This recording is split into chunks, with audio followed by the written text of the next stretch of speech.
All right, there you go. Welcome everybody to our Moines City Council meeting for May 4th. Let's quickly call this meeting to order, and I will ask the clerk to please take roll.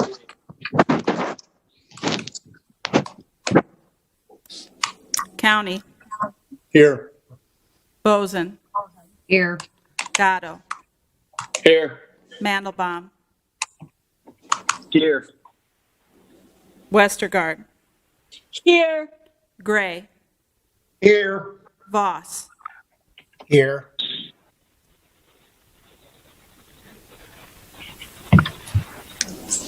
Got everybody? 7, Your Honor, we have a quorum. All right, item 2 is approving the agenda as presented and or as amended. Could we have a motion? Move. It's been moved.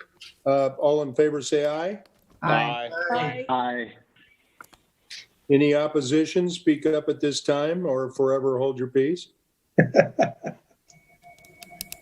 Hearing none, I believe the agenda has been approved.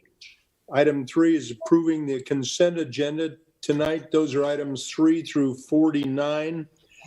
For those of you listening in that haven't heard this before, these are generally routine items that they're enacted by one roll call vote without any separate discussion unless someone, either a city council member or a member of the general public, asks to have one removed for discussion or clarification.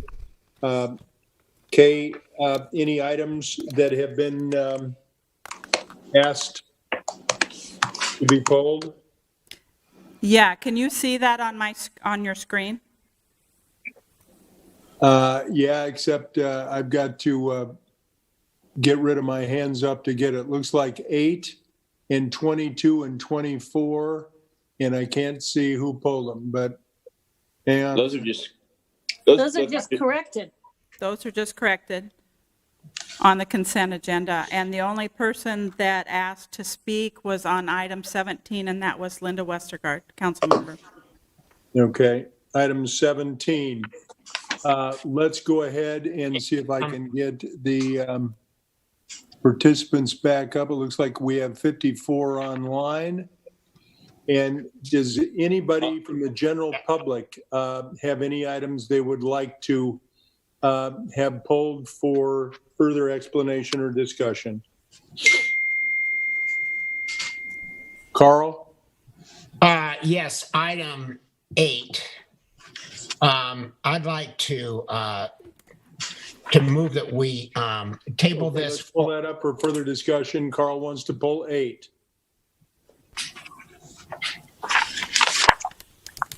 Any others? Okay, I don't see anybody else with a hand up to pull on anymore. I'll move it, Your Honor. I'll move the rest. All right, it's been moved. Clerk, would you please poll the council? County. Yes. BOESEN. Yes. Voss. Yes. Gray. Yes. WESTERGAARD. Yes. Mandelbaum. Yes. Gatto. Yes. Your Honor, that's 7 yes, motion carries. All right. Councilmember Voss asked to pull item 8. These are public improvements. This particular one is approving the professional services agreement, the PSA with Felsberg, Holt, and Olvig, Inc. for professional services for Southwest Infrastructure and Planning Study, not to exceed $322,811. And that's Council Communication number 20-202. Carl, it's yours. Thank you, Mayor. Well, I just don't know enough about this entire study. There are several things about this that I would like a couple more weeks just to learn more about what could happen in this corridor. I know that I had sent in 2018 some comments to Parks and Rec about the area roughly adjoining Gray's Lake, the former rail yard there. I'm not comfortable approving at this point based on the information that was provided on the blue letter. So. You all may know more about it because you were Okay. Around last year. I wasn't. Mr. Attorney, what would you see? We would continue this item to the next meeting? If that would be adequate time, Your Honor, I think that would probably be the most appropriate motion to continue the item to the next meeting. Okay, so Carl, do you want to move that then to continue to the next meeting while we get more detail on the planning? Yeah, yes, I would move that on item 8. Okay, Carl is asked to move that on item 8. I will ask the clerk to pull this continuance. County, Yes. Boesen, Yes. Voss, Yes. Gray, Yes. Westergaard, Yes. Mandelbaum, Yes. Gatto. Yes. Your Honor, that's 7 yes, motion carries. Okey doke. And Mayor, it looks like someone's had their hand up, maybe since before this last item. So I Okay. don't know if I a member have- of the public was. Yeah. I had Voss. I didn't show Well, any others at that time. Well, it looks like there is one that is a 9796759. Could you open that up? Yes. Hello? Sorry, we missed you. That's Do you have okay. an item you would like to discuss? Yes, can you hear me? Yes. Oh, perfect, perfect. Yes. Well, it was earlier when you had mentioned through so many agenda items. And you said if anybody needs clarification, mine is for agenda item number 36. Okay.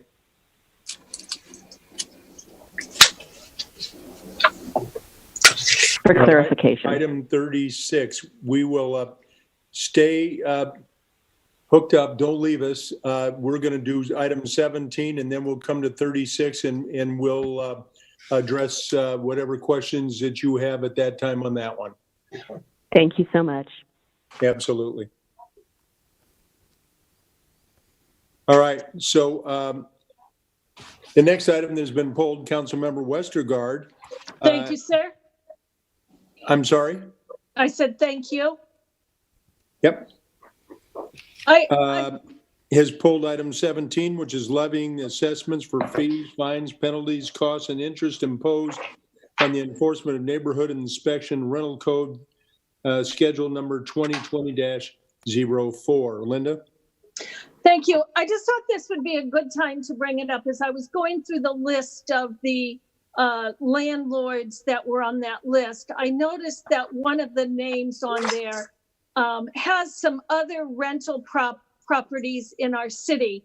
And the neighbors have really tried to work with this property owner. They've called them and he says things like, well, if you don't like it, call the police or go talk to the tenants. And it's like, you know, the tenants really are not always invested in the neighborhood and they're not always willing to talk to the surrounding neighbors.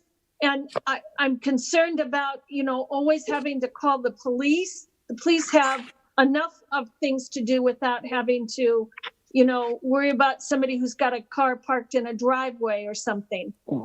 Is there anything that we can do as a council to put a little more enforcement in these rentals when we have landlords that, you know, in this particular case, this landlord does not live in the city of Des Moines. He lives in the suburbs. And, you know, he's basically just walked away and just, you know, he tells the neighbors, if you don't like it, tough. Surely there's something that we could do, or we could look at doing something that would make the landlords in some of these cases a little more responsive to the neighborhoods. Scott, I think she brings up a good point. This may be an item that we would want to bring back for a workshop, but any comments that you might have, or Sue Ann, or maybe Jeff, as to what we might do to Sure. address the issues around some problematic landlords? Yeah, Mayor, I want to make sure you can hear me. My screen changed. You're echoing a little bit, but I think we understand. So I would just say, Councilwoman WESTERGAARD, it's important to pass along to us addresses and situations that are concerning so that we can catalog that, document that, and do our enforcement. So you're aware that if there are issues with landlords that continue, we have the ability to shorten their rental certificates, things of that nature that we do have some leverage on. So I'll let Sue Ann maybe add to that, but I think it's really important that we do have details on when situations occur. And Scott, I think to Linda's point, we get some of these calls from time to time, and it would be really a help to all of us, I think, to know where it is that we can refer those calls and get the information to maybe get some enforcement or answer some questions to some troubled neighbors. Sue Ann? I'm in a city council meeting. And Frank, if I can just, this is WESTERGAARD again. I do send Sue Ann all of my addresses, and the zoning department is very, very good about responding. I send it out to the neighborhood-based service delivery officers. They are great at going out, but it just seems to be a problem with landlords that just simply don't care. Exactly. So I think what we're doing is trying to find some additional advice that we can get them that would have a little more stick Thank you. to it. Sue Ann? Donovan, Mayor and Council, I would certainly take the opportunity to look at this particular set of circumstances. Linda, if you can get a hold of me later and let me know who it is and the addresses, we can I will try and put something together for you. Yep. I just have got this information today, and I just haven't had a chance to email it to you, but I will. Okay, thank you.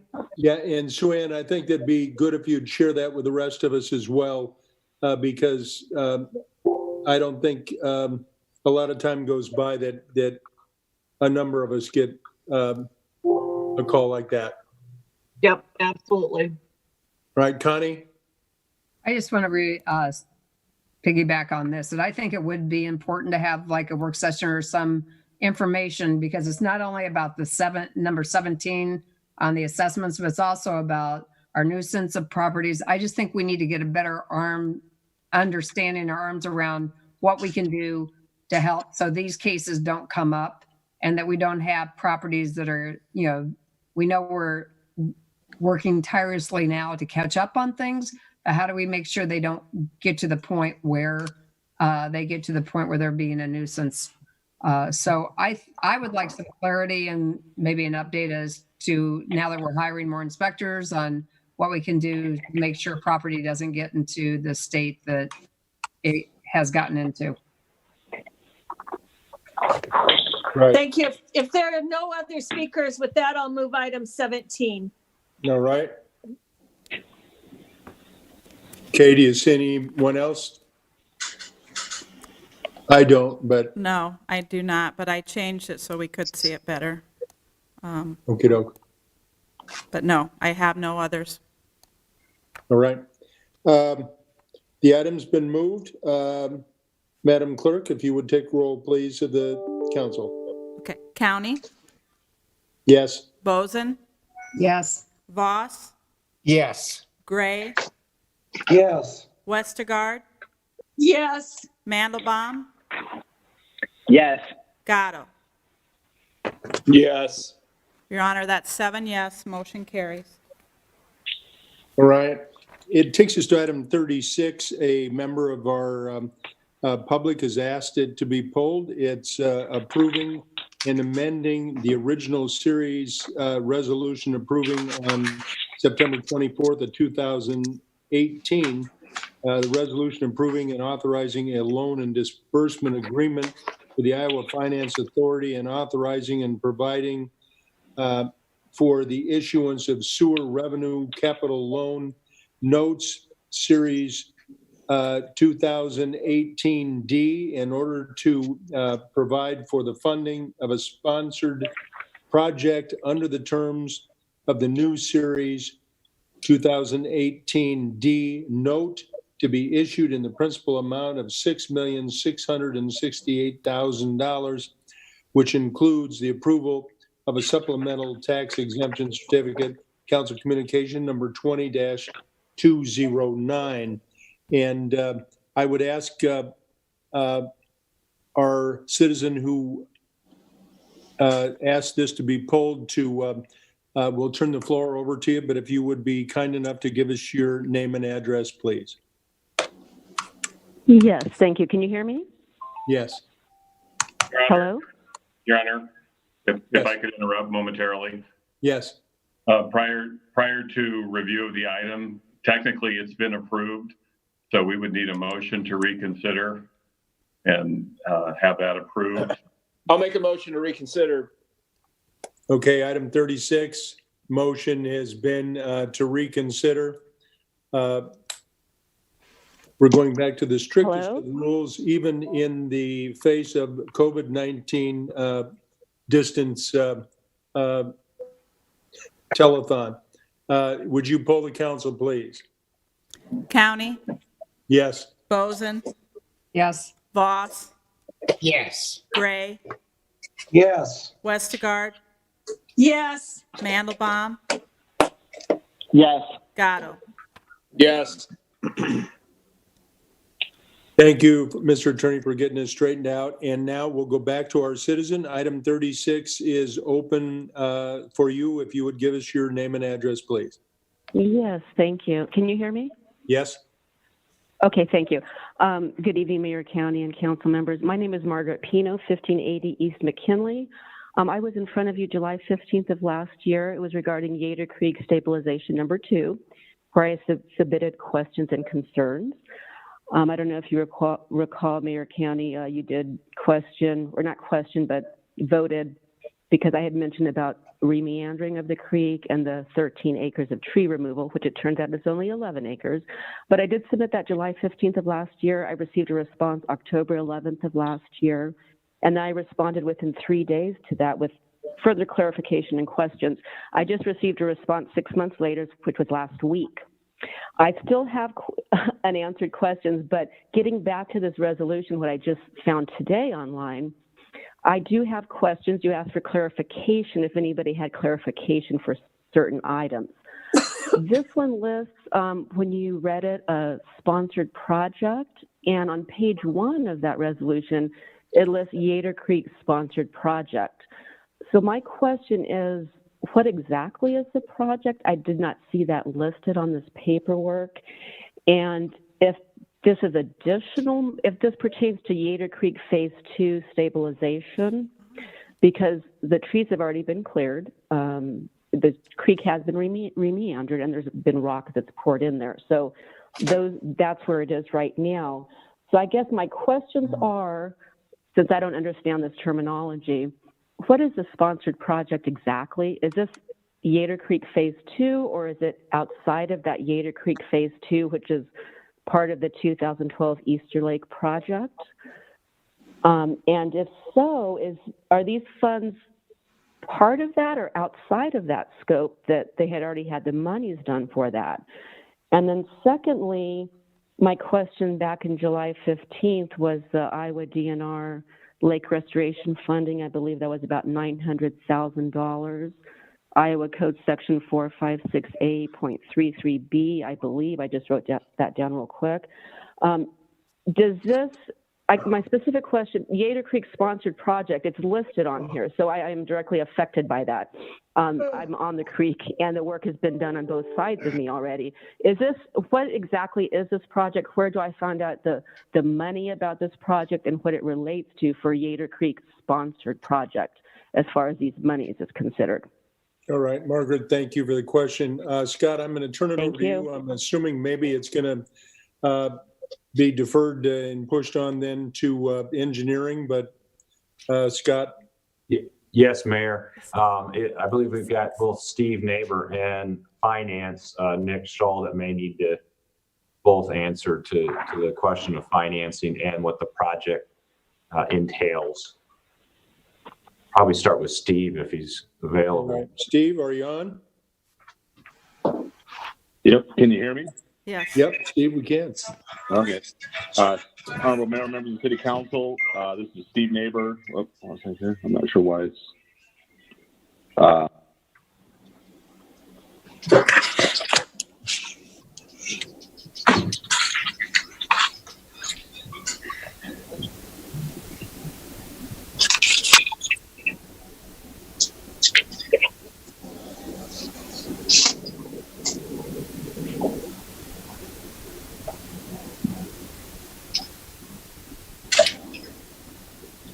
Am I missing something? Because I can't hear anything. Nope. Nope, they're reviewing it. Oh, okay.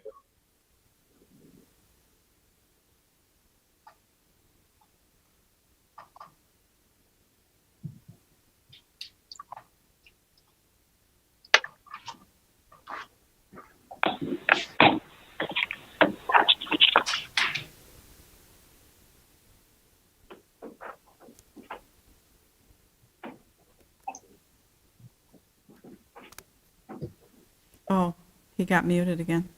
One moment.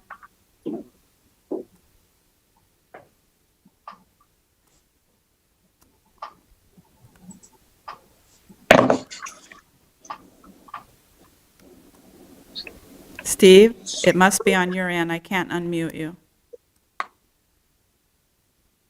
Can you check your computer? Can you hear me now? Yes, I Yes. can. Thank you. Okay. All right. Thanks.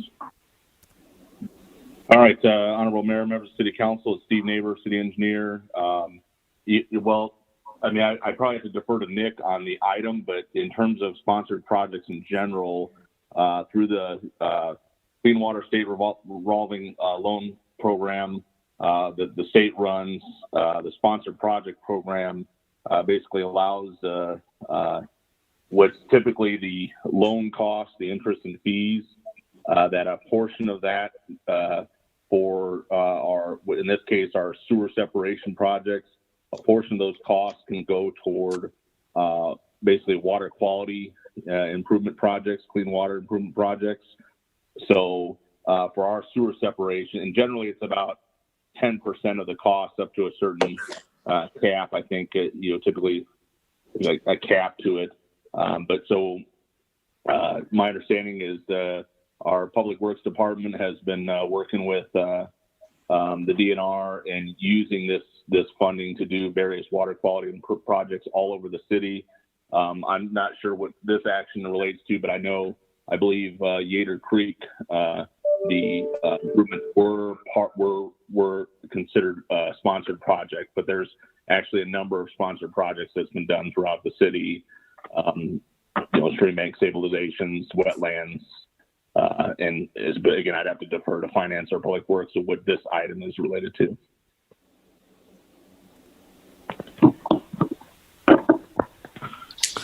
Okay, does Budget Finance want to make a quick comment here? Nick is not on the line, so I've been trying to find him, but he is not here. All right, Scott, for the benefit of our citizen who has some questions, could we refer upon vote this item to follow up with Margaret and get her some of the information to clarify any thoughts that she has or questions that she has presented to us this evening, and maybe if need be, make sure that she gets what she needs to at least understand where we are at this point, and hopefully we can get back to her in the near term and not a few months from now. Yeah. Mayor, I can make that motion if you'd like. Okay, but Scott, you okay with that? Yeah, let me just ask Marge if I could. If the question is, she's asking what the future phases of Yater Creek, because the refinancing is simply allowing for the payments to go towards some of the work that's already been done. I think I heard her ask the question, what are the future phases of Yater? Margaret, Hello? are you still on? Yes. I'm still here, yes. Does Yeah, that well, sort I of guess, outline what you're asking, or? Well, not necessarily. You know, the wording is very confusing to me on here. I just see, Yater Creek sponsored project. It's like it's already. Oh, can you hear me? Yes. Yep. Oh, I'm so sorry. Okay, yeah, because the wording is sort of confusing to me, the financial wording. It does mention Yater Creek sponsored project specifically. Only because it mentioned it specifically is why I'm questioning it. So it must be specific items already notated. I don't know if it has to do with finance, but I guess part of it is, yes, I'm aware of Yater Creek Phase 2. That is happening now, so it's already in process. So this monies, is this towards Yater Creek Phase 2 or additional monies for Yater Creek Phase 2? And if not, then what project specifically for Yater Creek, since it's, already submitted as, monies allocated, it seems like. Yeah, so my understanding it is for Phase 2 of Yater Creek, and these are items for the council to add clarification to the bond or to the notes that are being issued. Okay. So it's a normal process. It's a normal process. This isn't additional monies towards work that's already been, because Phase 2 already has a cap on it. Correct. This does not allow for additional funding. This is paying Okay, for. I guess that was my question. And I thank you, because when the mayor said earlier, for clarification on any items, I just needed clarification because I didn't really understand it.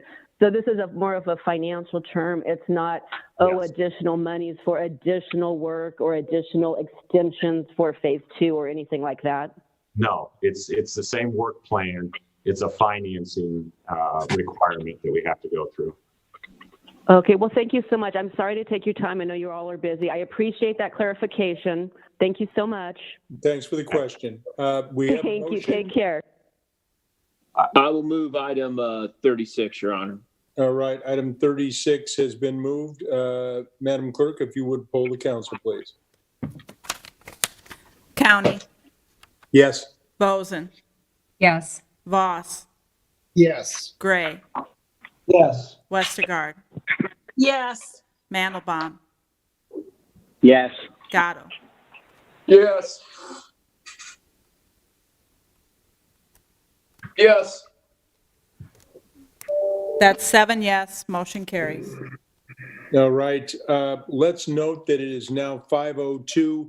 We need to go directly to hearings. Our first hearing item is item 55.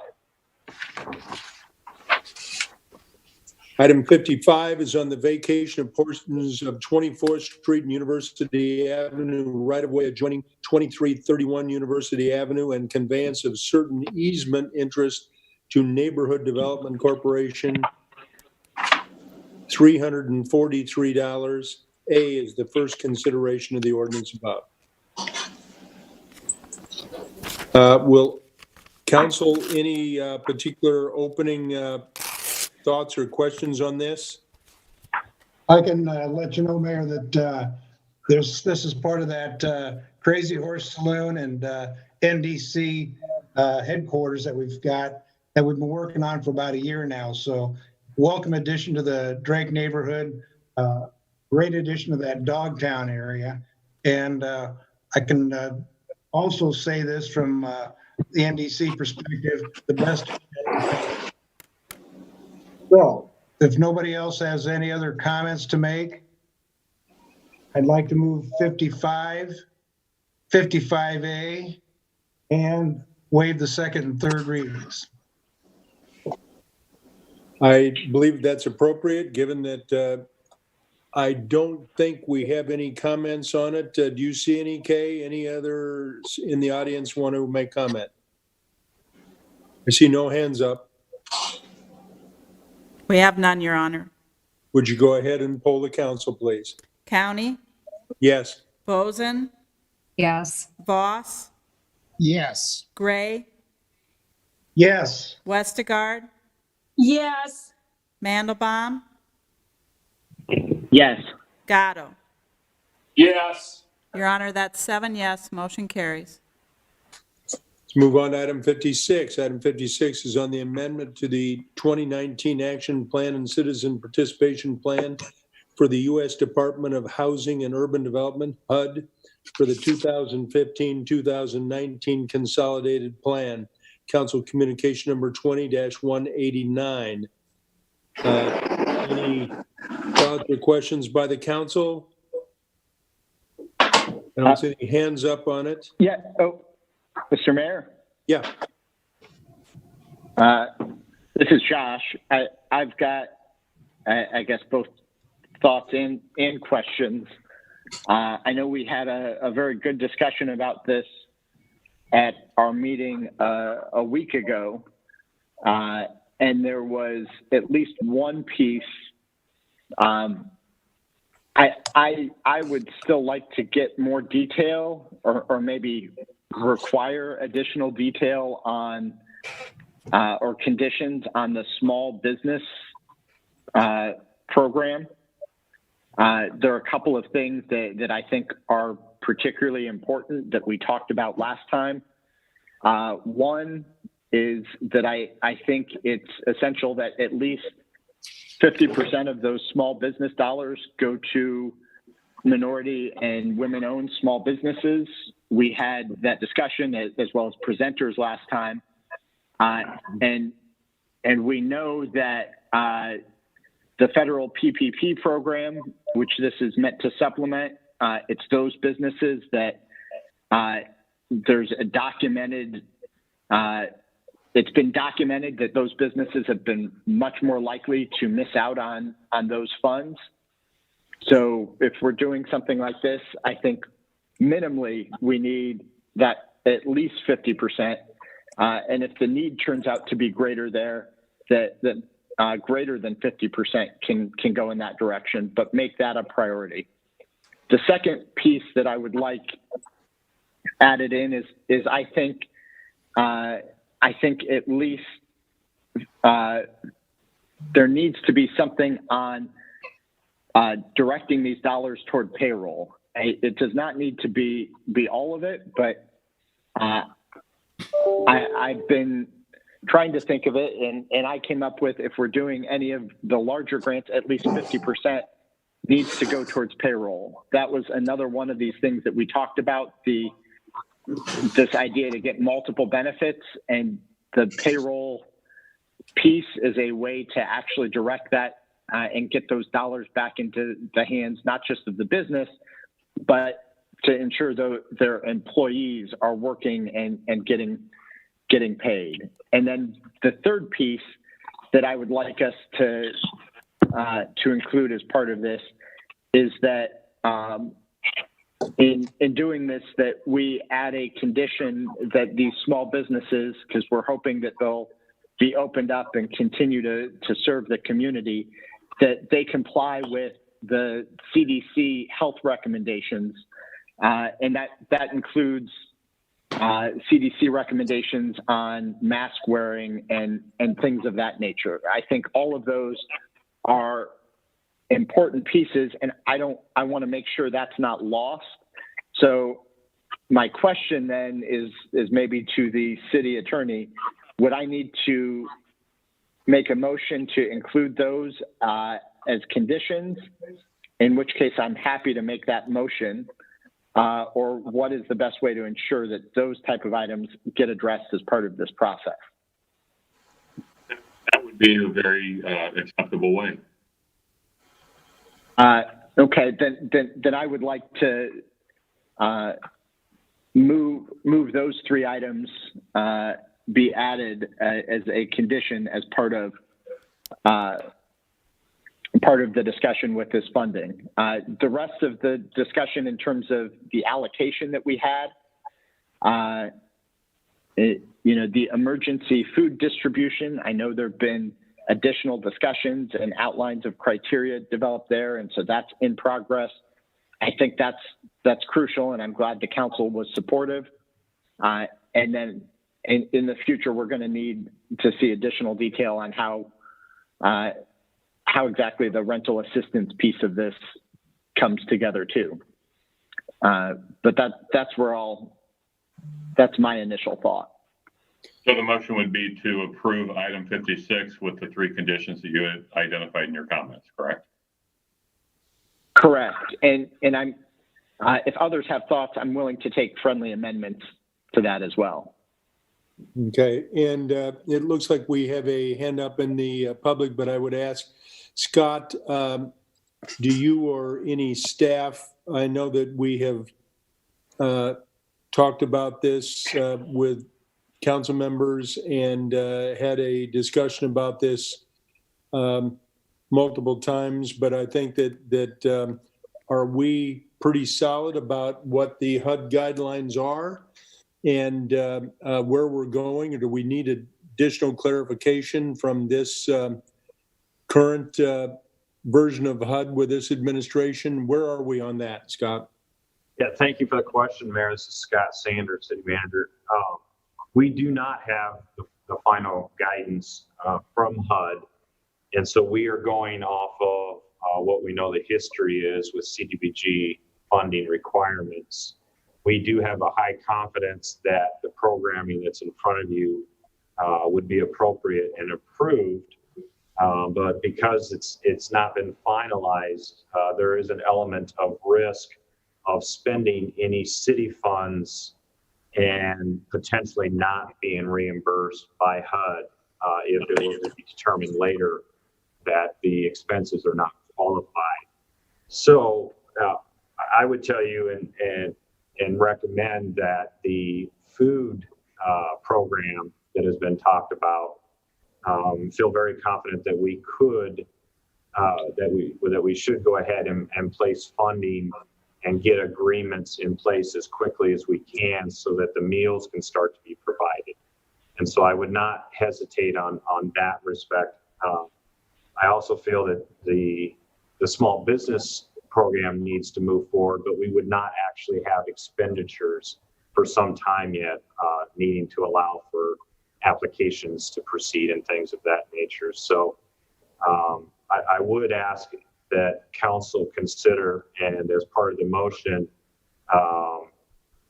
direct staff to move forward with all of these programs and actually expend city funds in the food program aspect of this. And I'll take questions. We do have Aaron available and Chris Johansson as well. Okay, it looks like there is a hand up. Deidre, did you want to make a couple of comments here? Yes, I wanted to speak to Councilman Mandelbaum's concern about ensuring that we connect people of color and women to these funds. To date, the Iowa Small Business Relief Fund has received 65 applications within the city of Des Moines. Over 58% of those applications are people of color. Their annual gross combined for all of our Des Moines businesses that have applied is over 6 million. And their losses in the month of March, are about 400,000. And so I would urge council to consider allotting funds for this specific fund, seeing as that these applicants are in the pipeline. They've committed the time and energy to actually seek funding.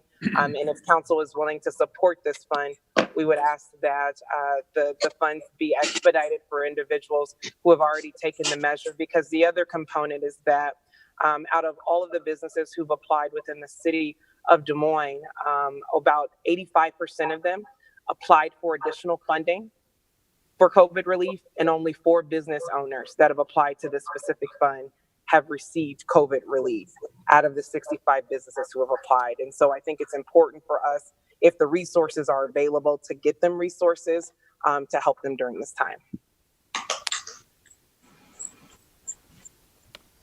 Deidre, this is Joe Gatto. What funds did they apply for that they didn't receive? Was that the PPP or the grants through the state? Which ones didn't they receive, and why?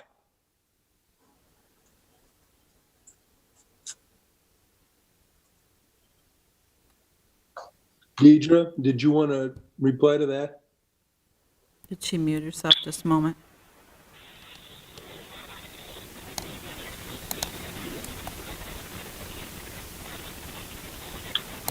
You're just looking for some clarification, is that right, Joe? I mean, we're not. Sorry, I muted myself. I muted myself. I apologize. Right after I spoke.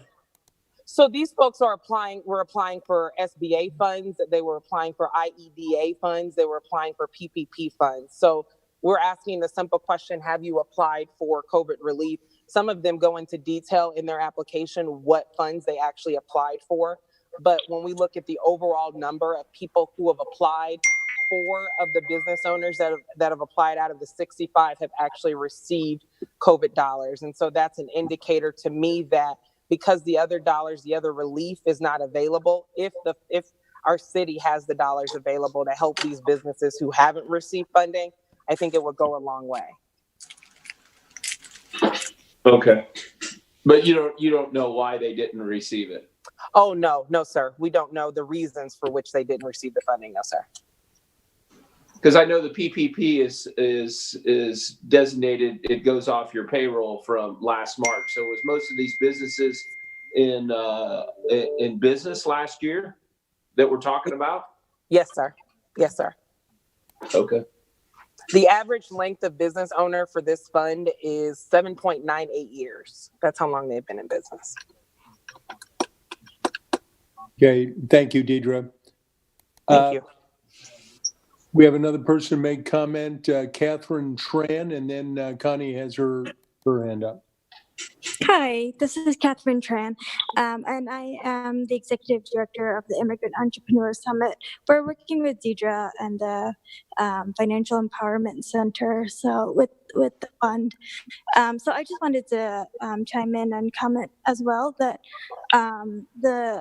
the business owners who were working with an ITIN, they did not qualify oftentimes for PPP funding.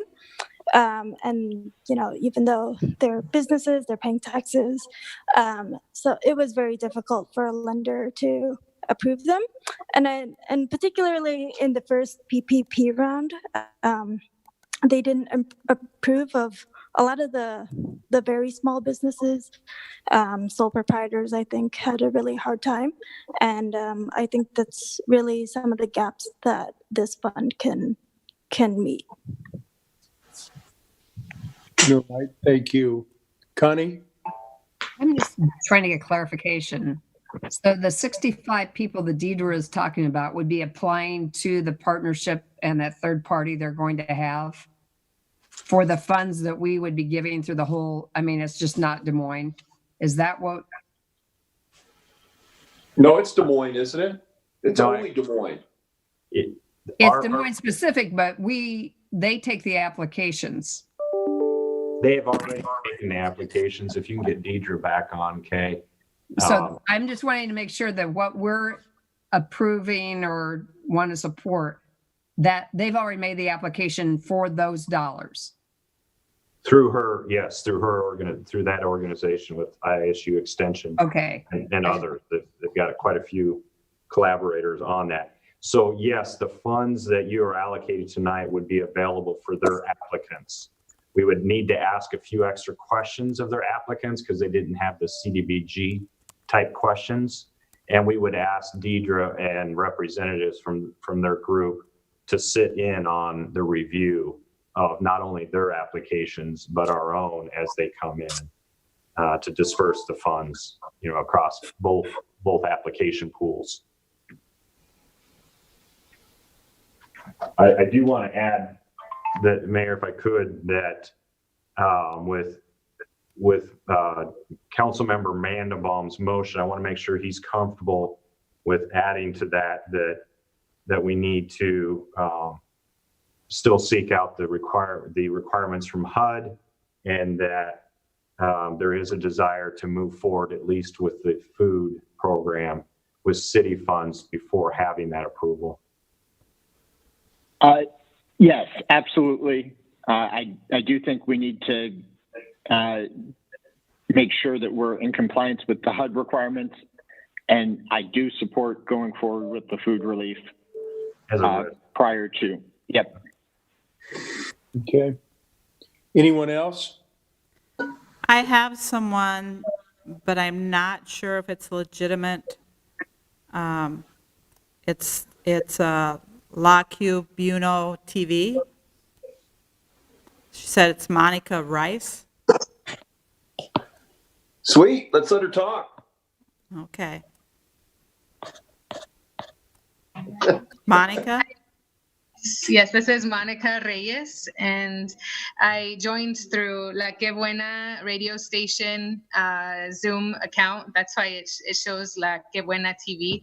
I'm part of the Que Buena radio station 106.9. We're also members with the Fuse Des Moines Chamber of Commerce.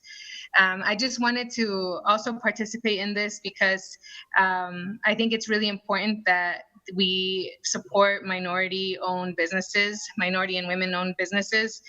I also have joined the Iowa Small Business Relief Fund Coalition through Dream Iowa and LULAC, which are nonprofit. Well, Dream Iowa is a nonprofit that works with immigrant Iowans in developing wealth across the state of Iowa. And then LULAC is the League of United Latin American Citizens, dedicated to helping Latinos. But we just finished our week-long online concerts and fundraising that we did from April 27th through May 2nd. And we were able to raise $41,000 for immigrant families and business owners. And half of those funds will be donated to the Iowa Small Business Relief Fund. And this was a community-wide effort. We had small business owners, leaders in the community, people donated through the GoFundMe. But really, this is all through the community that this money was raised. And this shows a clear need of why people need to join. I think that the community has already started raising these funds because they know that there is a need to support small business owners. I've been working with businesses to fill out the Iowa Small Business Relief Fund. I also helped other businesses complete the Iowa grant that was available. I think it closed on April 30th. March 30th. We've also been helping people apply for the federal and the state, any programs that are out there, even the Facebook grant. And many small businesses are heading towards a month now without having their businesses open and still looking at all of their operating costs, and had just completed the toughest quarter, which is the first quarter, where most have losses. And there's a lot of businesses that have not received state or federal help, or not even from the Facebook grants, because those haven't been allotted yet. So I know that there's a very big need, and the community itself, just in 1 week, we were able to raise $41,000. So I think that there's already a clear demonstration from the public of the urgency that this is, and how the public is in support of getting more funds available to small business owners. Thank you. I think we have a motion, unless anybody has anything else. Let's call the question. And I think it's been appropriately outlined to you, Scott, and what the motion is. And I think that Josh also approved the pieces of input that you had as well. So Mayor, just a point of clarification with Josh's motion. Do they get extra points then if they're a minority business? for this grant? Is that how the third party is going to grade it, or how are we going to know that that's where the money's going to go? And Scott, maybe you can answer that. Let me say, as Scott moves into it, we're going to have to meet HUD guidelines, and it's a little unclear, and that's why I've been pushing on this part of it, as we set out our greatest hopes for how this money is used to support our community. We have to make sure that everything that we do is fits within the standards and guidelines set up by HUD, and it's a little unclear to me what those are. But Scott, go ahead. That's why I was asking. That's exactly why I was asking, Mayor. Scott, go ahead. So, having not actually gone through a process exactly like this, there's probably a couple different ways we might try and solve it. Looking at all the applications and the amount of funding that will be requested, I would think we would look at the applicants that are highest scored, that are minority owned or women owned businesses, and to get to that 50% amount, and then continue down the list comparing to the other applications. That's just one way that we could work through that process to ensure at the end of the process we have at least half the funds associated with minority-owned businesses. And to the mayor's point, does HUD have to okay all of this before we're able to do it? HUD would have to okay before any reimbursements occur. All of these programs would be necessary that we front the funds and then get reimbursement from CDBG. That's their normal operation. Now we would want to get guidance on the small business loans before we actually award any of the funding. And so I'm optimistic that in the next couple of weeks we would get that type of guidance. If we don't, I will be communicating with council about the risk of doing any granting prior to that. I would not recommend that because we are talking about $750,000 towards the small business CDBG. Are we able to do the food relief without HUD approval, or does that also need HUD approval for reimbursement? That is a same scenario, and that's why I asked, is there a willingness to risk that portion, because of the idea being that we could get food served very quickly if we expedited that piece and put some general fund money out there for that to be spotted for cash flow. And Scott, to that, I know that especially on the food side, Melissa O'Neill, who receives HUD funds through CDBG allocations to the city, is really on top of trying to sort out with HUD and everyone else exactly what that criteria is. But I think that she probably has is much or more experience in working through the food side of it is anybody else that we have that in the past and up to this moment has received funds. Would you agree with that? Yes, and so she is very used to those requirements, and will have risk in this food program as well. So we'll make sure that the HUD compliance is part of those requirements, especially with additional vendors involved, because they will need to be able to, through the reimbursement process, provide receipts for the costs that have been incurred for the program. There's a lot of work yet that would need to be done, but that's why I would like to get started on it. Yeah. I'd like you to get started on it too. It looks like Cameron has his hand up. Cameron, we've got a motion on the floor, but love to have your input, please. Thank you for the opportunity, Council. I just had a few questions around the HUD requirements, knowing that we don't have all the guidance on that currently. My fear is that adding the additional HUD requirements to the application process for a lot of our minority-owned businesses would act as another barrier to them granting that application. And the businesses that I've worked with through I work with the NAACP and as well as Iowa State University Extension, a lot of the reasons why they weren't able to receive the PPP dollars or the state funding dollars is because of the extra barriers set in place. And typically, a lot of these businesses are underbanked. Per the proposal that came out last week and we discussed, I think I remember that the city was going to throw in an additional $500,000 of funds that would be unrestricted or not have the same restrictions as HUD. And I would implore council to begin using those dollars right away to start funding these small businesses, particularly the minority-owned and women-owned small businesses, and using the unrestricted dollars versus the HUD dollars to do so we get money out as soon as possible. As Deidre mentioned earlier, per the 50 or so, 60 or so applications that we received from Des Moines, roughly $300,000 in losses were occurred in the month of March alone. And we don't even have the numbers of what they lost in April. And we're already into May. Those losses will be piling up. And as we wait for the HUD guidelines, we risk the loss of a lot of these small businesses not being able to pay rent, not being able to pay their employees. And it sounds like we have some funds just from the city that would not be restricted or hit the guidelines as HUD. I would use those resources as soon as possible.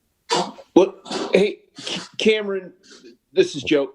What does underbank mean as far as a business? What does that mean? You said that in your statement. I just a point of clarification. What does that mean? Sure. So to me, what that means is, a business may have a checkings or savings account, but they don't have a line of credit. They don't have a strong relationship with their bank. And what we've seen through my business development team, what we've noticed is the banks that have been handling the SBA loans have been primarily dealing with their best or most profitable customers first, their biggest account lines, versus a small business with 1 to 7 employees that's probably not keeping a whole lot of cash on hand or cash in the bank. In addition to that, right there, so they're underbanked business-wise, but then they're also underbanked personally, right? Not having housing or a mortgage and additional credit lines. But were some of these businesses failing before COVID? Is that what that means? Or we'd hate to. We don't want to throw good money after bad money, I guess is my point to that. And I'm not questioning the application process, but I guess I'm just confused by that. Yeah, I don't think that means that businesses were failing. I think it means that a lot of these businesses are cash-based businesses, right? When you think of your barber shops, your stylists, your salons, right? That's where we got a lot of our applications so far. Or small consulting firms, right? Where they don't keep a whole lot of money in the bank. So it's not to say that they're failing. It's just that they don't have the banking relationships that some of the bigger firms have. Okay. All right, Cameron, thank you very much. We do have a motion on the floor. I want to thank all those that are using the hand up. It kind of helps us keep organized and off of a debate scenario here. So unless anybody has anything else, could we please poll the council? Josh has. No, wait, Josh has his hand up.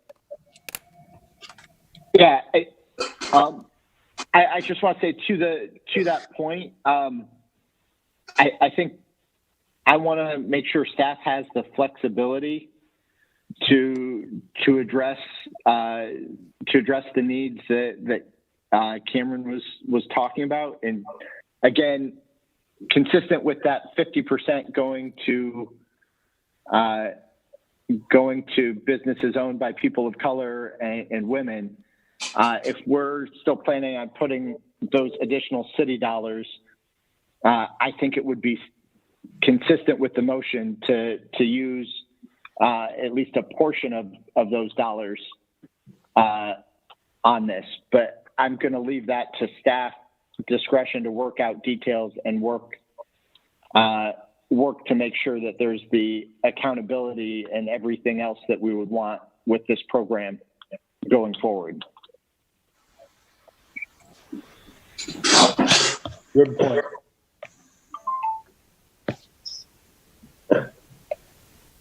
Joe, hand up again. Yeah. So, Josh, are you saying you don't want them to meet the HUD guidelines? That you want to use the $500,000 and not use the HUD guidelines? I'm saying that at least a portion of the 500,000 could go towards because I think if the goal is 50%, 50% of all funds, that would at least be 50% of the city funds could be used in this regard. Now, if we can make funds go farther by meeting the HUD guidelines, I still want to have that conversation to the extent that we can identify businesses that could apply. I think we should have that conversation, but I want to give staff the flexibility to make that determination and use some of that 500,000 with the businesses owned by people of color, if that's necessary. That's what I'm saying. That I think that's consistent. My head's spinning, so I'm very confused on your motion. So you'll have to repeat it when it's time. I see Linda has her hand up, and I'll be quiet. All right, I'll go ahead and run the meeting. Thank you. Go ahead, Linda. Thanks. I would support a motion that would put money toward food that we would to provide meals without HUD approval. But I'm not willing to vote to use any other dollars just to give it to any group that doesn't meet the HUD guidelines. I'm not willing to spend money if they've got to meet those HUD guidelines, I guess is what I'm saying. I don't want us to expend that money unless HUD says that we're going to be reimbursed for it at this time. So I'm okay with the food, but I'm not okay with the other proposals. If it was actually a proposal, and I'm not sure it was. Mayor, this is Scott.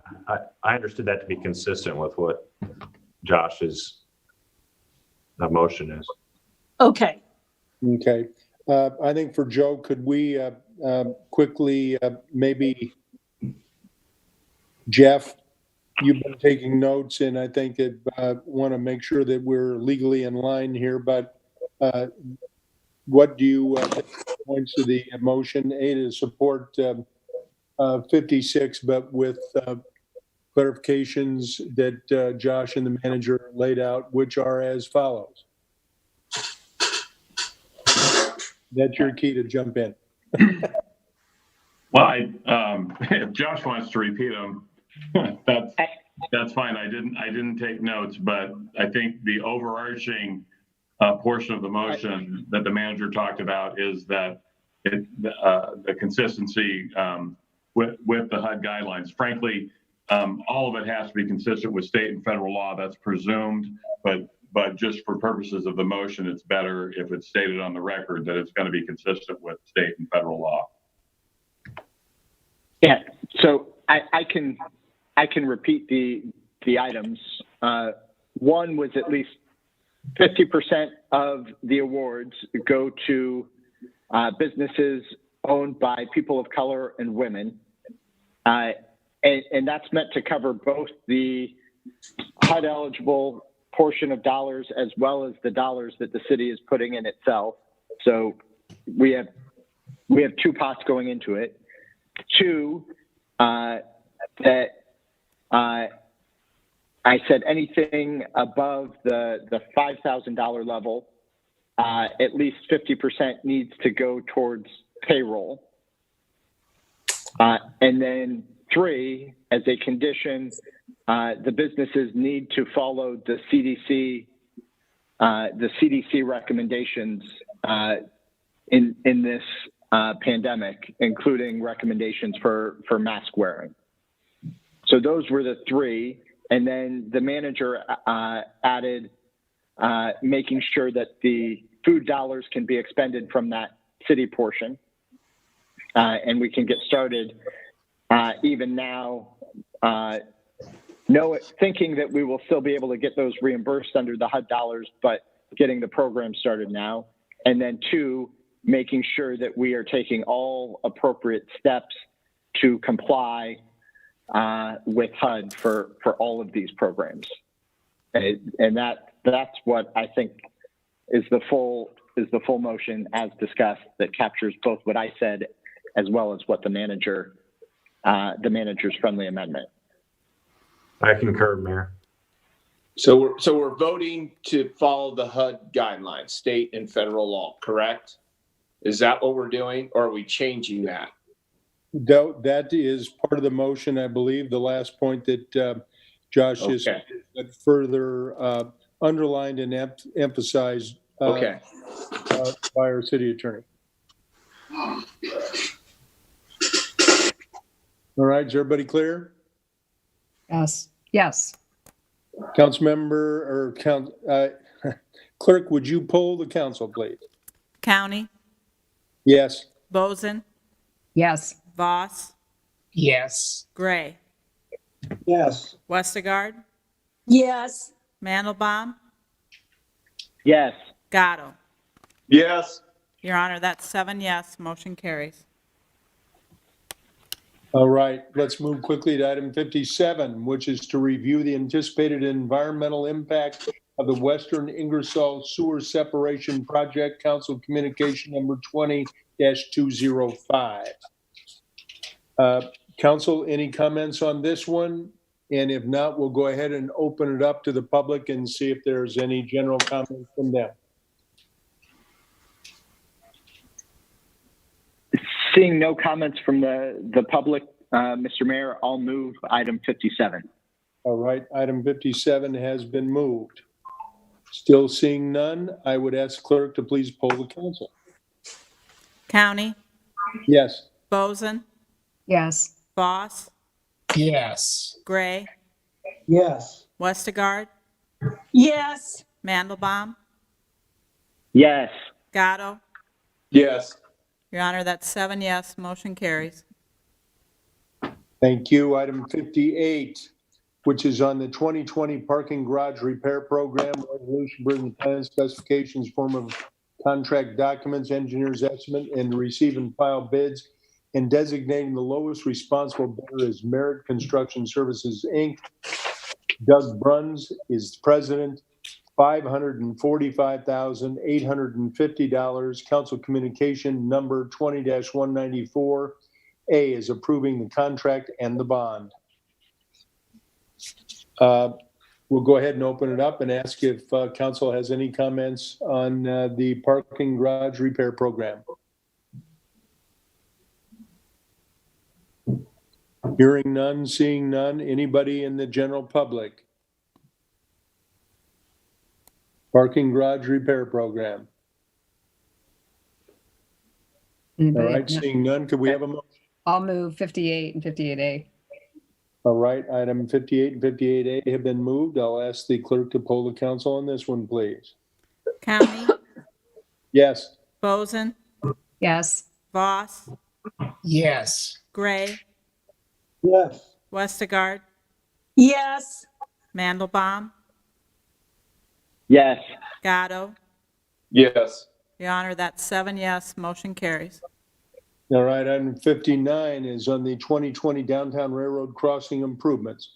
Resolution approving the plan, specifications, form of contract documents, engineer's estimate, and receive and file the bids, and designating the lowest responsible bidder is Minturn, Inc., Clinton M. Rhodes, president, $213,880. Council communication number 20-193. A is approving the contract and bond and permission to sublet.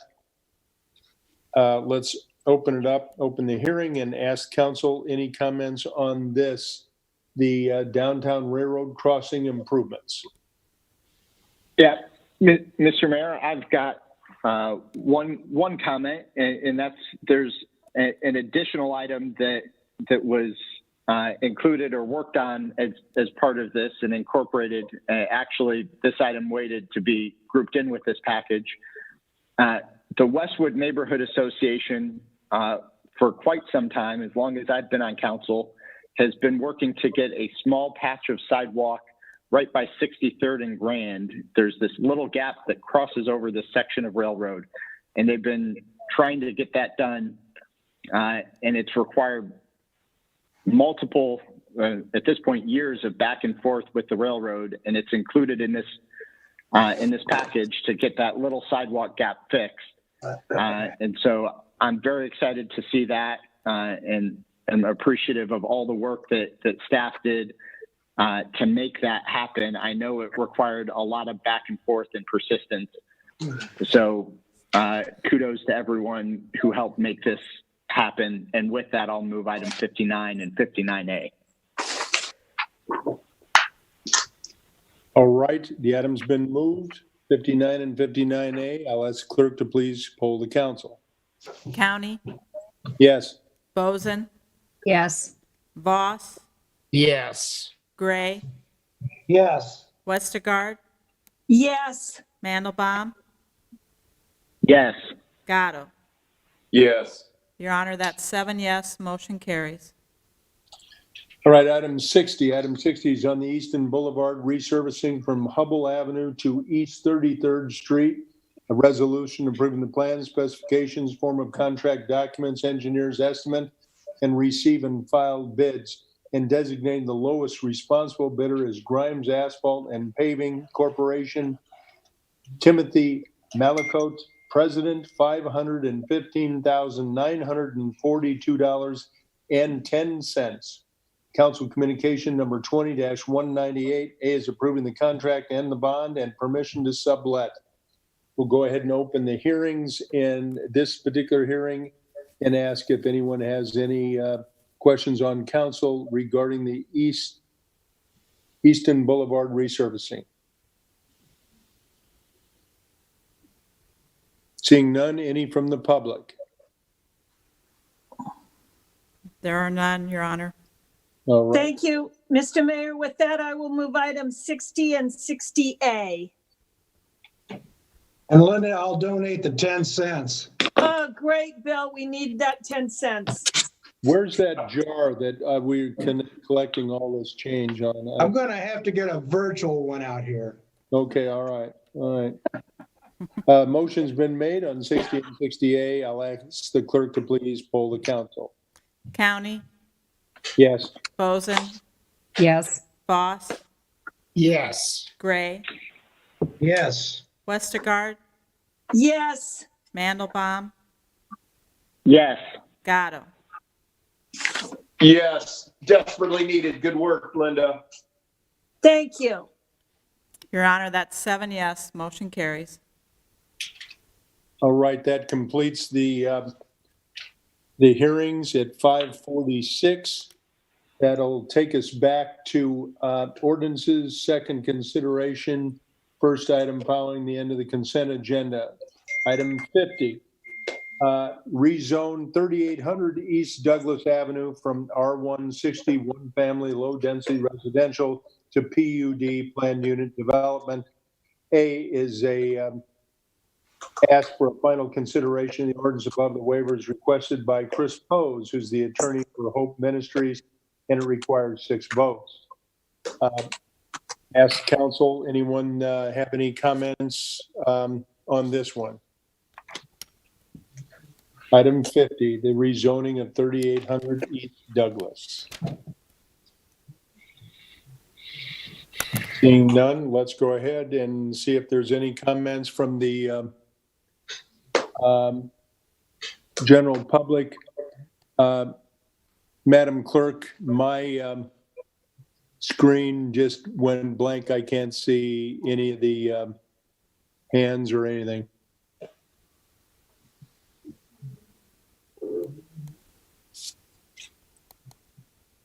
Maybe everybody left except for me and you, Frank. Yeah, it could be. All right, I'm back. Just the two of us. I All right. don't know. I don't see any. I don't have any, but I was looking for Beverly. There she is. Nope, she's not here. Okay. So I. Okay. Let's With- look one more time. I do not have it. All right. You all received her email, so that was the main thing. Yes, I just wanted to acknowledge to Beverly that everybody on council did indeed receive her emails. that were sent to us. And with that, I will move to pass item 50 and 50A. All right, seeing no other comments, item 50 and 50A have been moved. I'll ask the clerk to please poll the council. County, Yes. Boesen, Yes. Voss, Yes, and thank you, Linda, for your fine stewardship of this. Thank you. Gray, Yes. Westergaard, Yes. Mandelbaum, Yes. Gatto. Yes. Nice work, Linda. Your Honor, that's 7 yes, motion carries. All right. Takes us to item 51. This is rezone properties at 6011 and 6015 Grand Avenue from RX1 mixed use to MX1 mixed use. We'll go ahead and open up the hearing on this one. See if there's anybody out there that has anything to say. Council, anybody have anything?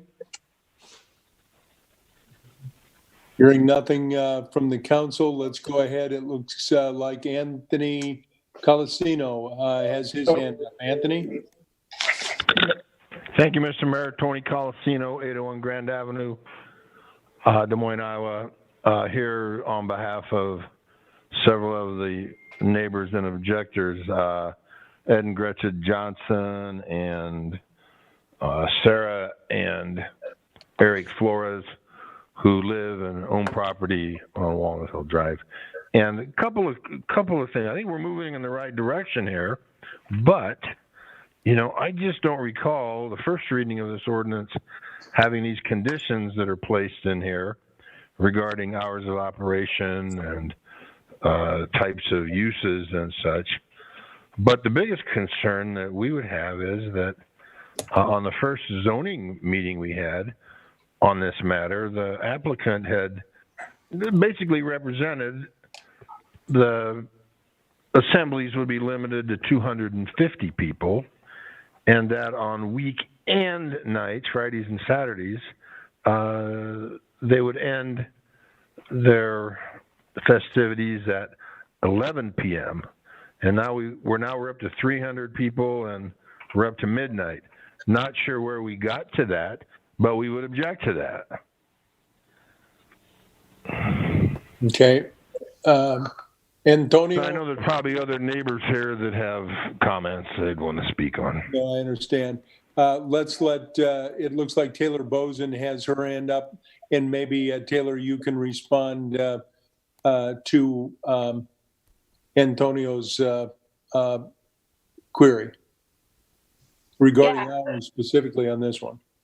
Absolutely. I do have a couple of other things I would want to touch base on before kind of getting to that, if that's okay, Your Honor. Go ahead. Okay.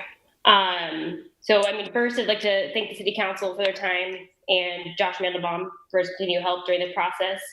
And to also Councilmember Carl Voss for taking the time to partake in our neighborhood meeting last week. At the time, during our initial meeting 2 weeks ago, you guys had asked me to do a couple things before the second and third readings. And I just wanted you guys to know that I did do what you had asked. This past week, we hosted a virtual neighborhood meeting where we went through each point presented in the Good Neighbor Agreement that the neighbors had drafted. I do want to make it clear that when the concept of Good Neighbor Agreement was brought to my attention, I honestly indicated that I would consider entering into such an agreement. I continue to be committed to address issues and pledge to meet or exceed all city building codes and site plan regulations. But city staff and the ward council member have been advised that a Good Neighbor Agreement is not the best vehicle to accomplish the goals of the city, the protection of the neighborhood, and viability of my business. It is my understanding that Good Neighbor Agreements tend to be rare and generally applied to bad actors after the fact. I will certainly do as the council wishes with regard to a Good Neighbor Agreement, but at this time, the items that we are willing to agree on are addressed through a formal public process. For that reason, I believe such an agreement would be unnecessary at this time. Therefore, I propose we address major issues through 3 phases of this process. Each process is open, public, and transparent. I think between these phases, the issues on the neighbors list will be addressed at the right time in front of the right body. In short, the phases are tonight, the zoning approval and voluntary conditions I'm willing to put on the project zoning. Second is the Board of Adjustments process and approval. And third is the city's rigorous building code, permitting, and site plan reviews. I propose to address the concerns. Zoning conditions. Before approval at the last hearing, we agreed to heavily restrict the types of events that would be held at Willow and Grand. The zoning ordinance voluntarily agreed to does not only apply to Willow and Grand, but also runs with the land, or to apply to subsequent owners. Based on that zoning ordinance, we agreed these 3 major concessions, all priorities of the neighborhood. 1, limits on capacity. Assembly of persons shall be limited to 300 persons or less at one time. 2, limits on uses. Assembly uses allowed at the property shall be limited to events such as wedding ceremonies and receptions, celebrations of life, graduation receptions, baby showers, engagement parties, etc.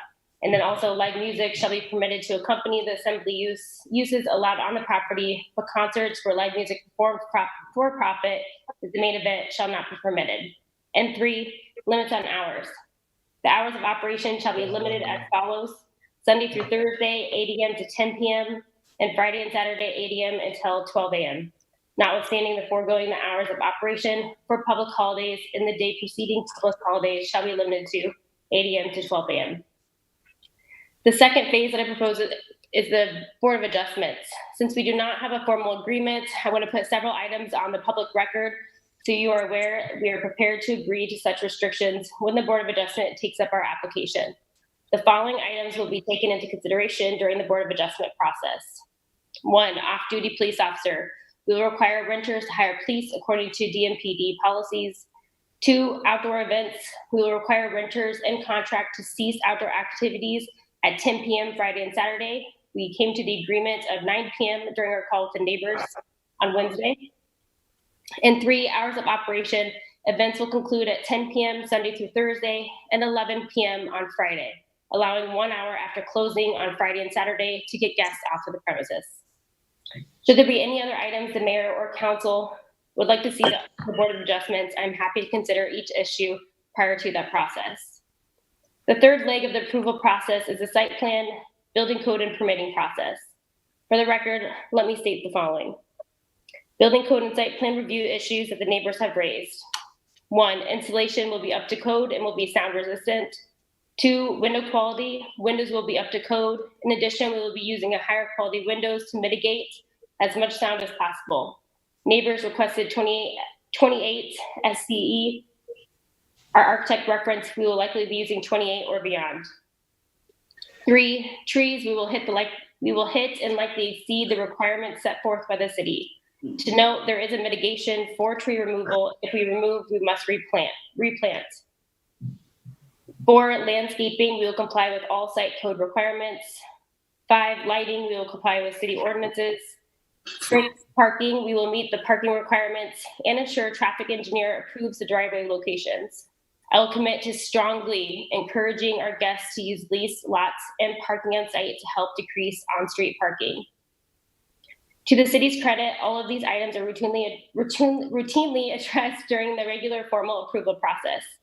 I have learned a lot through the process and find that my soon-to-be neighbors are finding the city has a thorough and detailed approval process. Tonight is an important step, but the first step. Council has already passed zoning, building, and other codes which will guide our development going forward. That said, please know I remain committed to an excellent project that all 7 of you can feel proud of. So if additional issues should arise once the property is built and events have begun, I am happy to negotiate a good neighbor agreement. But at this time, I would like the opportunity to show the neighbors that it is my every intention to be not just a good neighbor, but a great one. I'm available to respond to any issues throughout this hearing. I would also like 30 seconds to make comments once the public comment period is over, if I'm able to. Thank you so much for your time. All right. Thank you. Let's move on. It looks like Billy Kirby has his hand up. Yes, hello, thank you. that's a lot of news to us as neighbors. And again, this concept of the good neighbor, which we approach through a supplement of suggested good neighbor items. All about being a good neighbor is communicating and working with each other. And yet again, we've learned something new about this project in the formal public space, and not a part of how we left our meeting last Wednesday. So I'm going to ask for your leadership.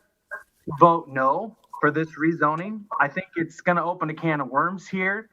I think that it sets a precedent, and I'm concerned for other people in other neighborhoods.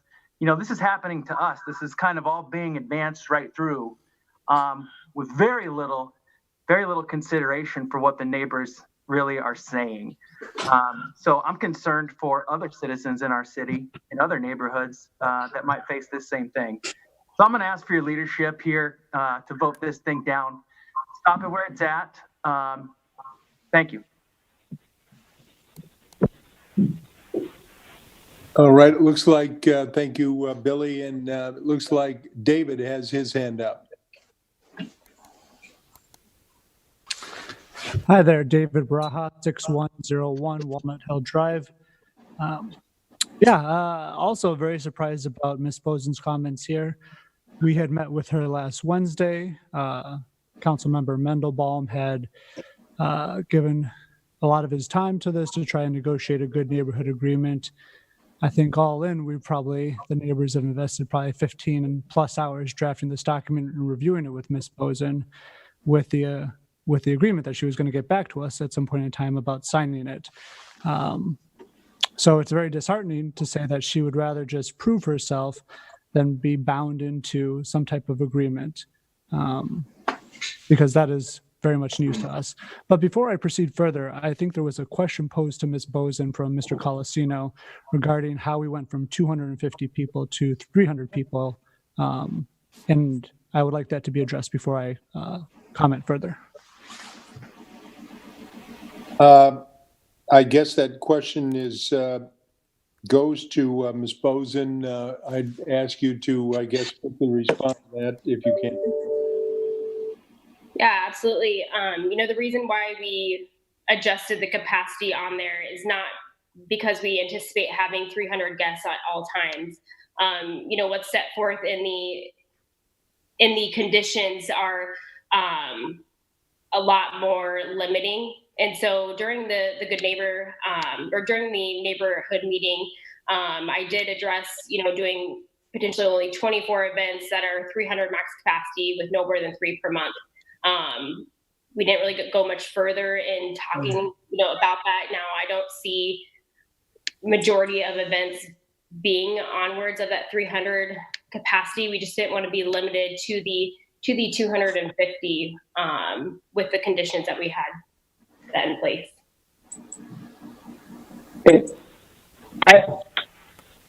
I have just a question or a point of clarification. One of the pieces that I understood is the difference between seated capacity, and I think the seated capacity was talked about at 250, and then there are some events that might not be seated events, although you anticipate most of your events to be seated events.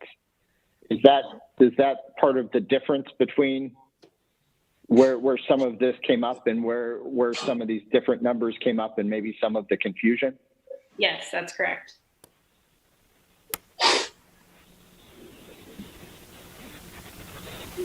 Okay, David?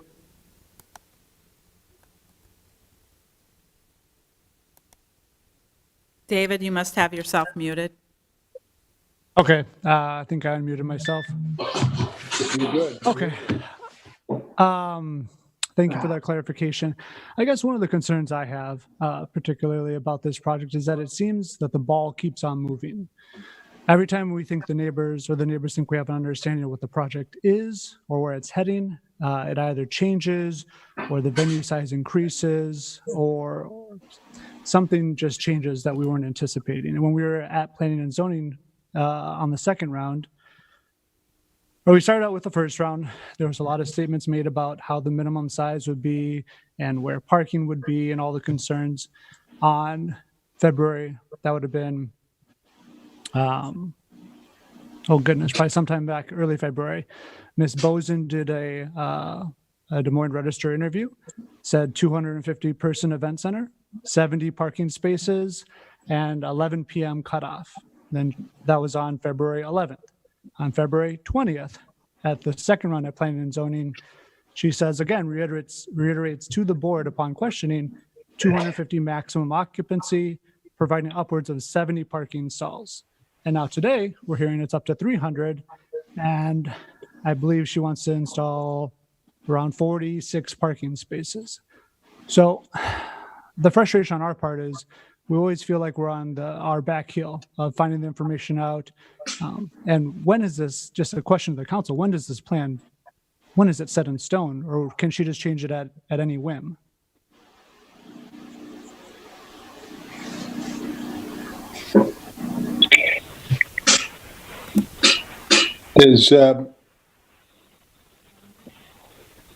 We had a recommendation, I think, that came to us, and we are now through these number of readings to try to get a understanding between the neighbors and the proposer.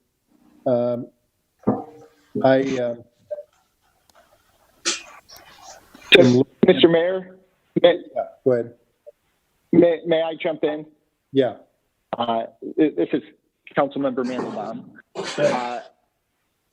I wanted to, one of the things that is challenging about doing rezonings is that the process is not always easy to navigate, and there are pieces that are best addressed in different pieces of the process. And some of that creates confusion because it's not necessarily the way that we would go about doing things in our day-to-day. But one of the things that we have done, and we discussed this at the last meeting, the conditions on zoning. And that's where the 300 person limit is a condition on zoning that now goes with the zoning. So if for some reason Taylor does her business and decides, okay, I want to do something different 5-10 years from now, that 300 person limit is there. With the change in zoning up to, I believe in that, under the zoning, by right, you could have an event up to 2,200 people. We wanted to make sure that the conditions on zoning were sufficiently restrictive that it would protect the neighbors and not lead to something down the line.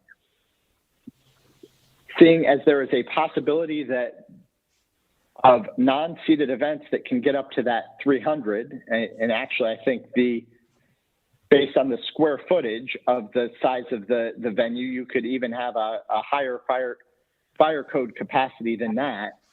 But that's where that 300 limit comes in. In addition, we put in limits on the type of events, again, as a condition of zoning, so that would run with the land. And we talked with, and actually, I believe Tony Colosimo, we went through those conditions last time, and one of the important pieces of that is that there's not going to be concerts that go with this project. That's a condition of the zoning. Similarly, the hours of operation, all are conditions of zoning. The next piece in the process is the Board of Adjustment, and there are additional pieces, further modifications, some of which we heard Taylor specifically say she was willing to adopt at the beginning here, that can happen in the Board of Adjustment process. So we're working through the process and addressing these concerns, and so the conditions, those are what they are. Those aren't changing. until someone else comes in and applies to change the zoning, and we go through this process all over again. The Board of Adjustment, there's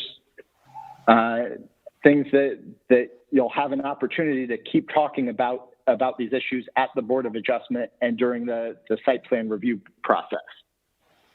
So the process piece is key to this, and one of the things that we've been trying to work through and help folks understand throughout it. And Okay. David, did you have any other closing thoughts? Oh, my. Okay, it looks like I'm unmuted now. Yes, I do. I guess, it's a real struggle because we've, as neighbors, have tried to work with Taylor, to Miss Boesen. We've been trying to work with her, and it seems every board she's in front of, she appears to just tell them what they want to hear. Planning and zoning, she makes promises. It's 250 people, 70 parking spaces. Right now, she's telling you it's less parking, but now it's up to 300. It's our concern is the ball's going to change or move again when we go down to Board of Adjustments. So when Taylor says, trust us, trust me, we don't need a good neighborhood agreement, only do it if I act poorly or I'm not a good neighbor, just doesn't hold a whole lot of water with any of our neighbors. We're all very concerned. So I guess I see no harm in having the good neighborhood agreement. I know the council cannot force Ms. Boesen to do so, but that is a large concern of the neighbors. I only have one additional point about the traffic study that was requested. Councilmember Mandelbaum forwarded an email from John Davis, the city traffic engineer, late Thursday evening, which did provide some insight as to why a traffic study was not asked for or was not required. I followed up with Mr. Davis over the weekend, emailed him to ask where some more specifics about that. I have not heard back. Based upon what was conveyed in the email, it's my belief that a traffic study may be appropriate, but I need some more clarification from Mr. Davis. So I was wondering if we could get have Mr. Davis, if he's here, I could ask him a few questions, or if not, just have him make sure he gets a hold of me early next week. I'm sorry, by the end of the week, that would be fantastic. Is Mr. Davis here? Isn't a traffic study part of the site plan review and building permit, Mayor and Scott? He has to get a traffic study. Yeah, I'm looking for the email, only if a certain amount of traffic is expected. And this actually fell below that. Scott, it looks like Mike Ludwig has his hand up. That'd be good. Thank you. I can't hear you. Mike?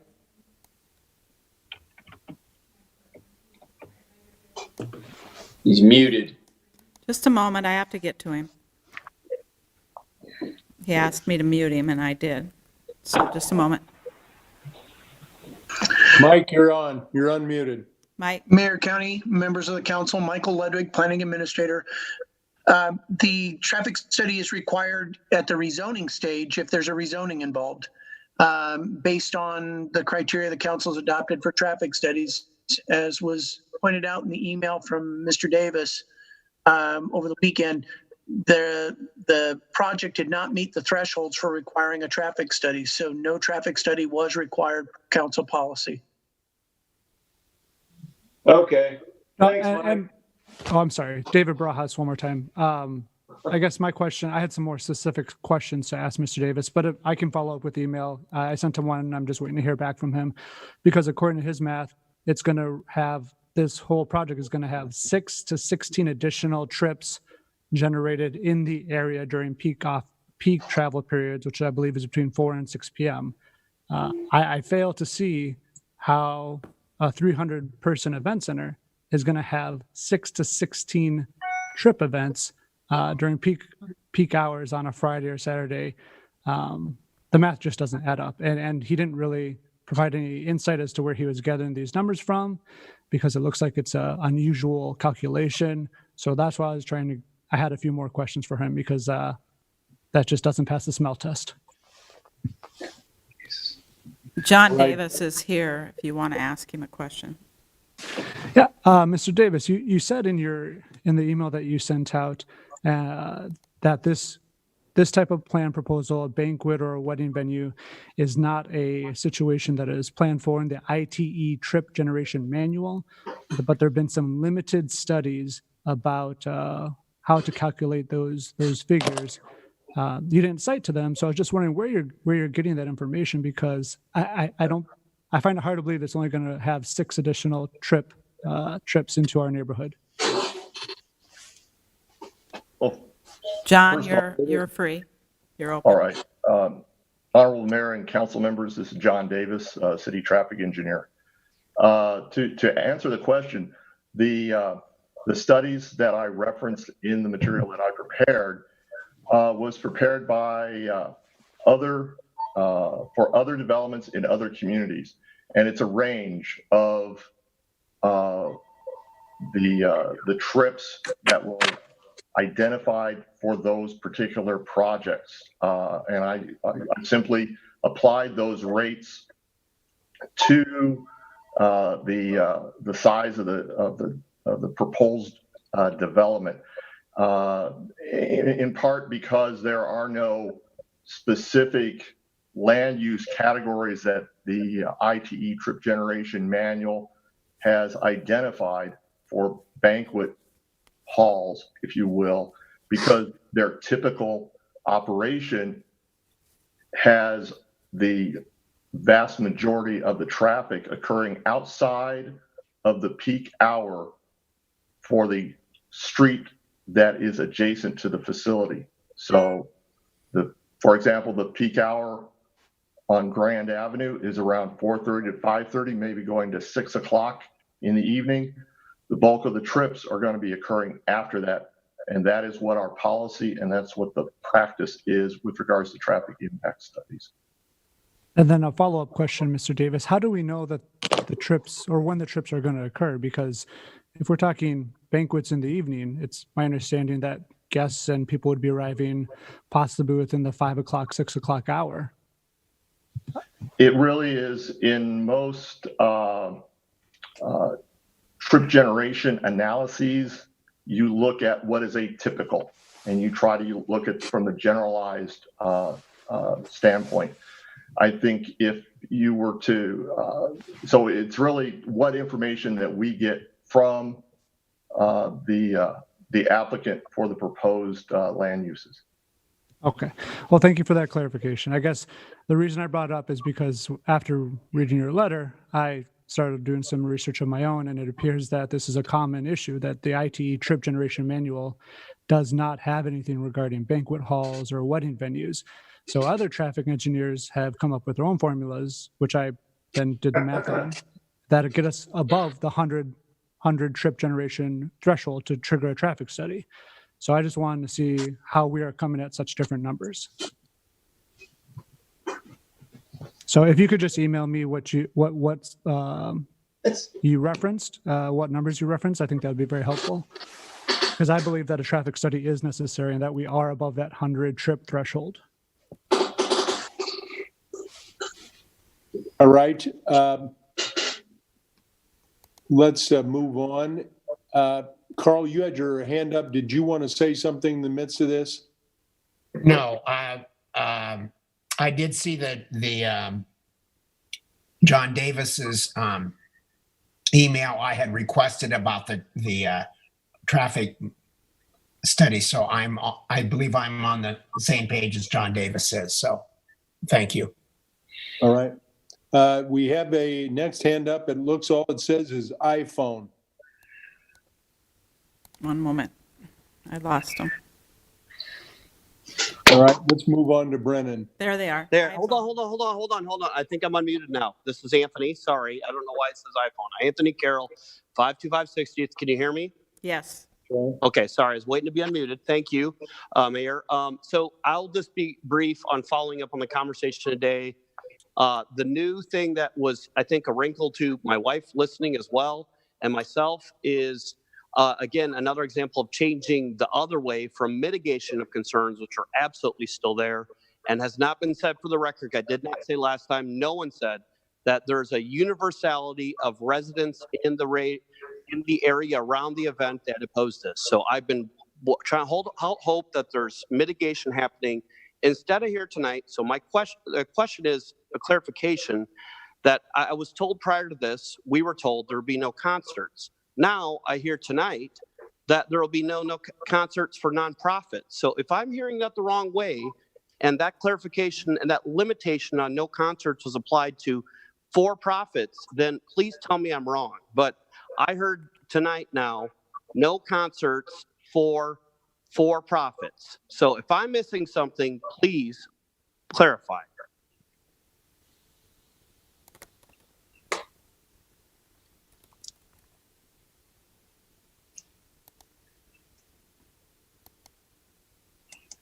Taylor, did you want to answer that? Yes. So these limits or the conditions that we set forth, these have already been approved off of the last meeting we had 2 weeks ago. And so the limits that we made was live music shall be permitted to accompany the assembly uses allowed on the property. For instance, we didn't want to be limited to not having a quartet play for a wedding ceremony. But concerts where live music performed for profit is the main event shall not be permitted. So this would mean like a full live concert, like what Valor Ballroom does. So we put limitations on that to not only set forth what we're limited to be doing, but also if somebody was to take over the space afterwards, it'd be limiting them as well with these zoning conditions. With that being said, also during the meeting with the neighbors, we had also discussed not, having the dance floor per se outside on the property and limiting the number of hours that we would have activities going on outside as well, which would all be handled, as I mentioned before, in the Board of Adjustments. Okay. Anthony, did I answer your question?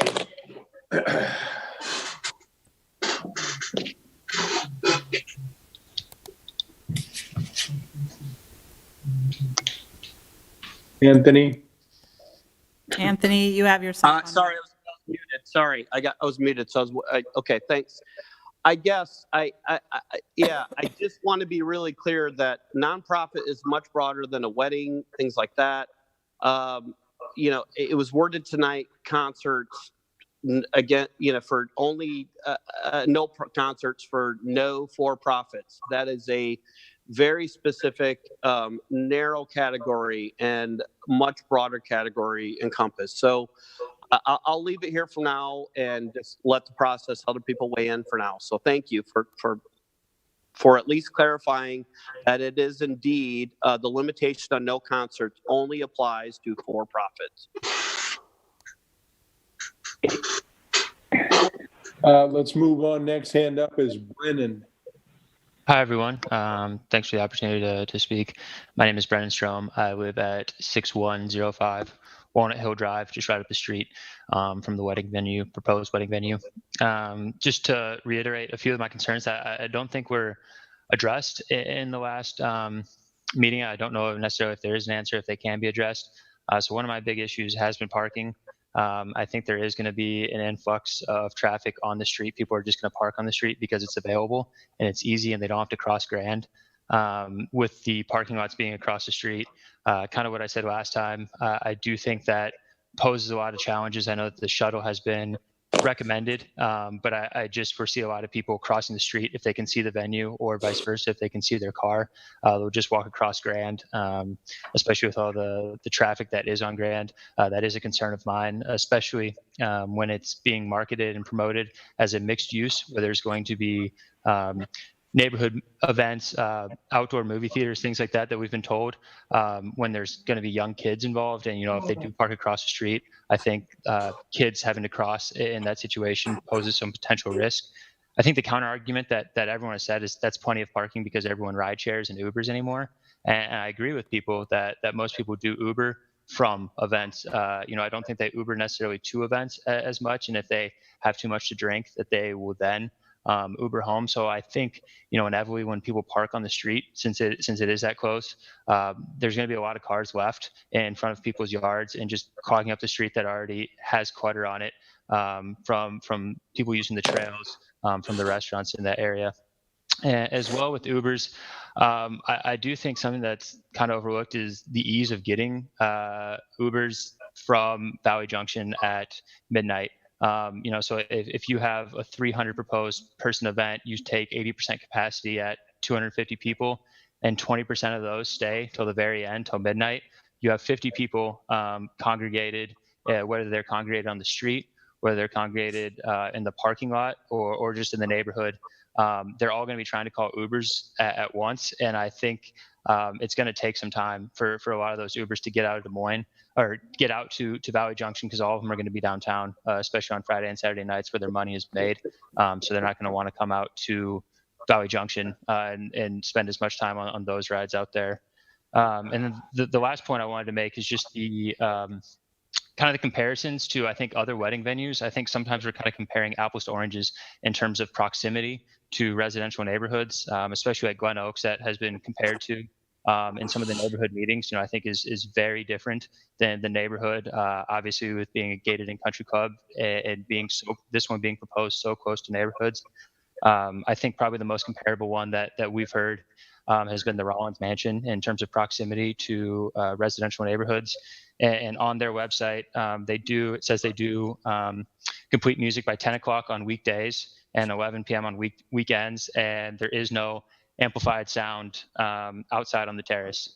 And so in my eyes, this property is much closer to residential, especially homes, than the Rollins Mansion, yet they still have those limitations. It sounds like there is some limitations on weekdays at 10 p.m., but the weekends, I think 11 p.m., it sounds like is what others are using in the area. So I think that's something that needs to be considered at least, or a point. But my main concern is really the safety, being so close to a major road. Appreciate the time to speak. Thanks again. Okay. Looks like we have Jenna who would like to speak now. Jenna?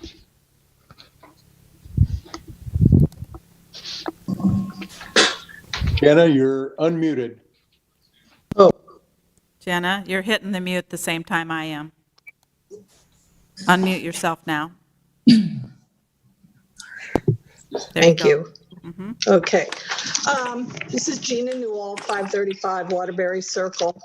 And I too share big concerns about the safety and the potential for congestion in and out of the venue. It just doesn't seem to be a simple, welcoming process.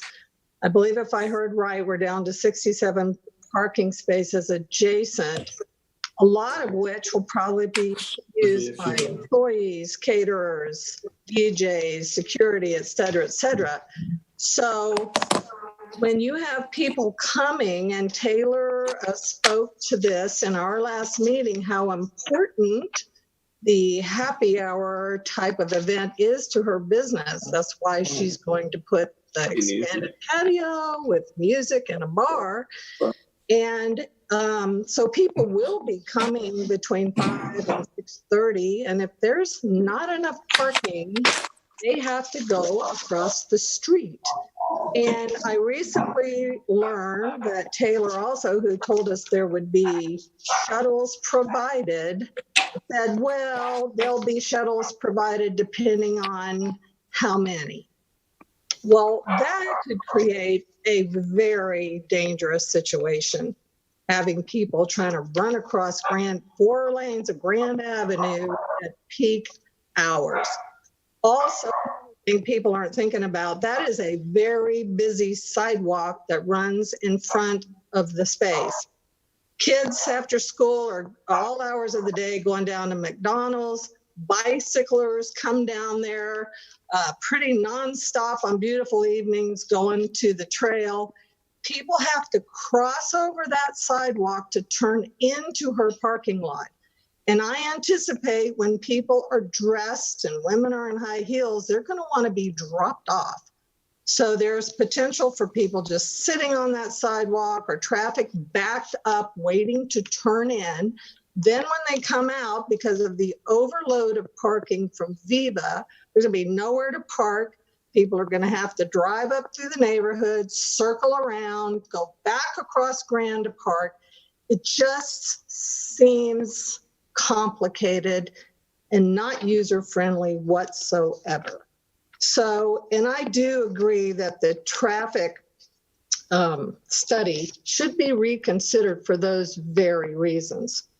One other thing that I just would like to get on the record, and I have a question for, is this is the 4th meeting on this project that we participated in, and we have yet to hear any discussion by the City Council regarding the financial viability of the applicant. We would like to know what vetting process the city has in place to ensure that any applicant, like White Willow, are viable entities that actually have the adequate funding to build out their project as claimed. Likewise, what recourse does the city have if they don't? Thank you.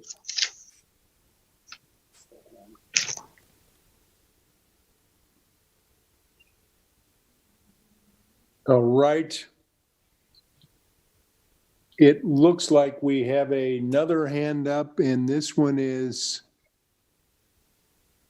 Right, Yeah.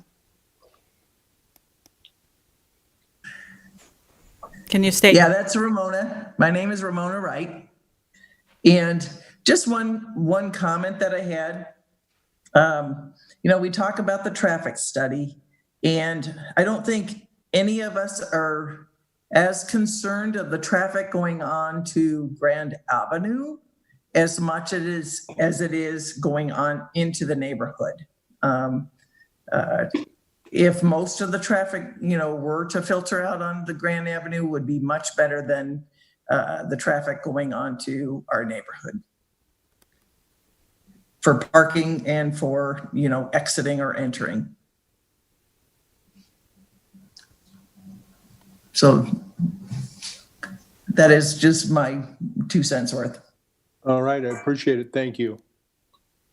Megan, looks like you're up next. Hi, my name is Megan Barajas. I live at 6101 Walnut Hill Drive. I guess the first question I have is, Gina had a question. Would we be able to get an answer to that before I proceed?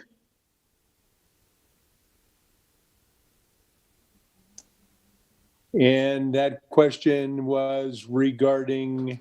About financial viability of the applicant and what vetting process. It just wasn't answered. I just didn't want it to get missed. Well, it's not for me to judge. Obviously, they're going to have to build what they put on the agenda and is approved. And one would think that they have the financial capability to be able to bring that forward, because to get their permits and get to go through, they will obviously have built this space out. If it turns out to not be financially viable, or they don't, I would guess their bank or their lender, if that's how they are going to do it, maybe they have financing, in the bank. I'm not quite sure what this project is going to be, but if it's 7,000 square feet, I'm guessing it's going to be well over $1 million. And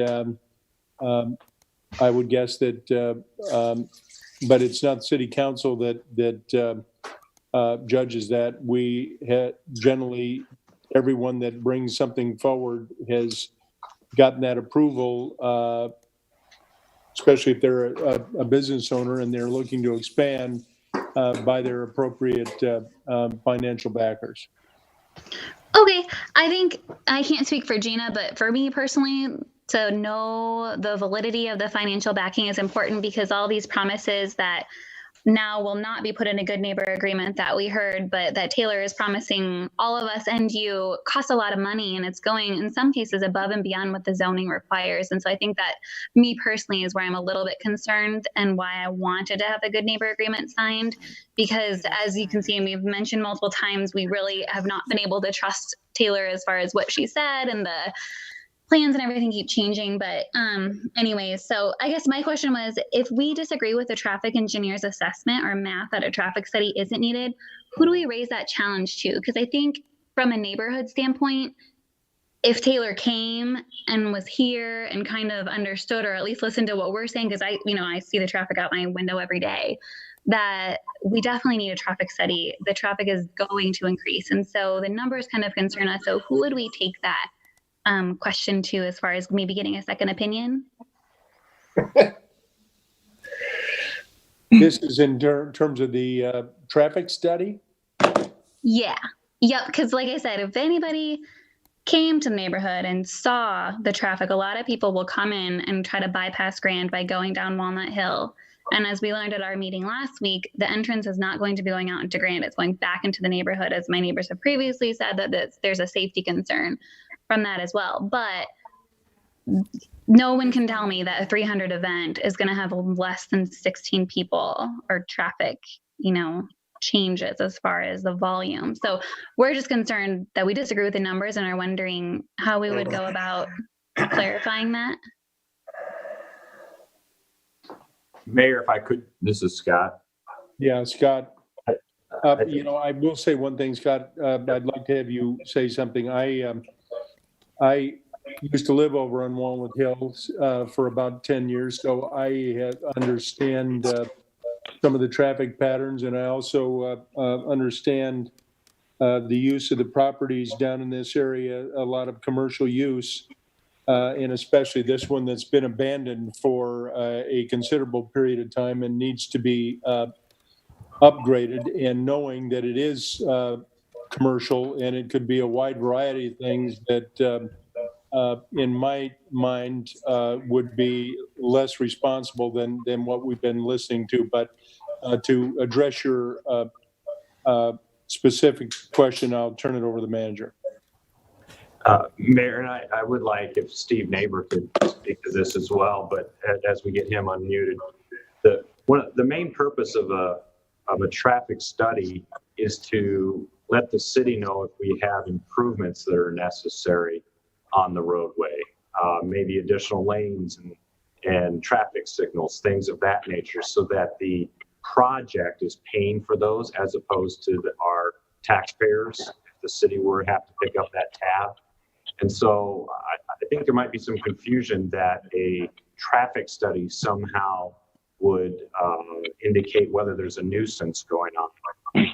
The main purpose would so with Grand Avenue being the main access, it's very unlikely this type of venue is going to show any capacity issues, because Grand can handle that type of traffic even if there was a study done.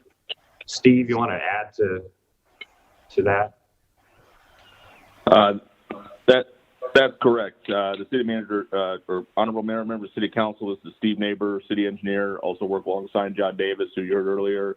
And Scott said it right on the nose. I mean, again, that's the purpose of the traffic study, to determine what public improvements are needed to handle the anticipated development's traffic. And so when the one speaker referenced, well, I can't believe there's only 16 vehicles. Well, it's actually 16 vehicles during the peak hour. And so what it is they're looking at, if there's 16 vehicles anticipated between, say, 4:30 p.m. and 5:30 p.m., well, that's when the peak hour of Grand Avenue occurs. So does that traffic push Grand Avenue's capacity to the limit where a turn lane is needed, or a traffic signal is needed, or some other type of transportation-related improvement is needed?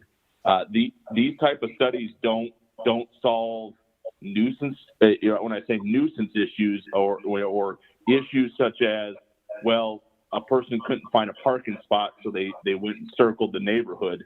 that's not, those things aren't going to be solved by a traffic study. Again, it's for transportation, to help us determine, okay, does the development trigger an improvement that would be needed?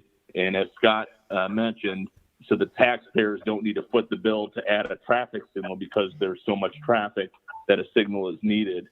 Which often occurs on larger developments or developments that have high use during the peak hours.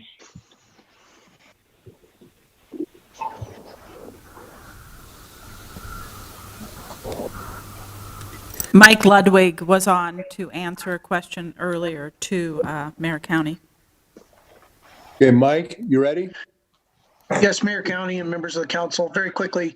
If the concern is about, there was concern expressed about the viability of the applicant, I think that's one of the main reasons why we recommended zoning conditions on the property versus a good neighbor agreement.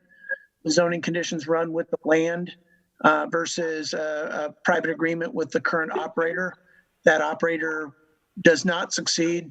Any new operator would be able to operate however they saw fit without a good neighbor agreement. So I think it's more important to have the conditions as proposed in the ordinance. Thank you. Thank you, Michael.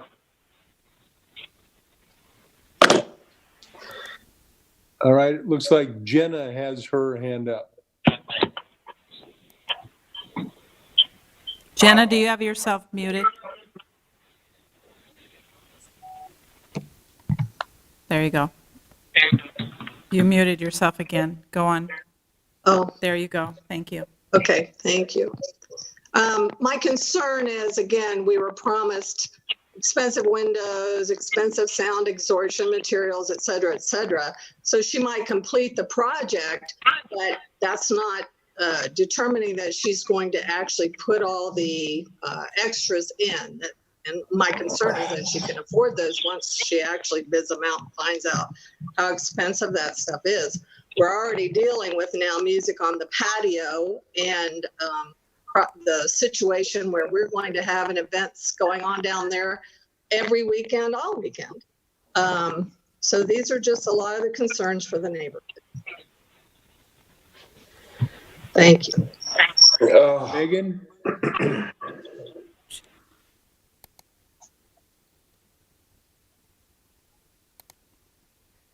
Megan, do you have your, okay, there you go. Thank you. Oh, yep, I'm good.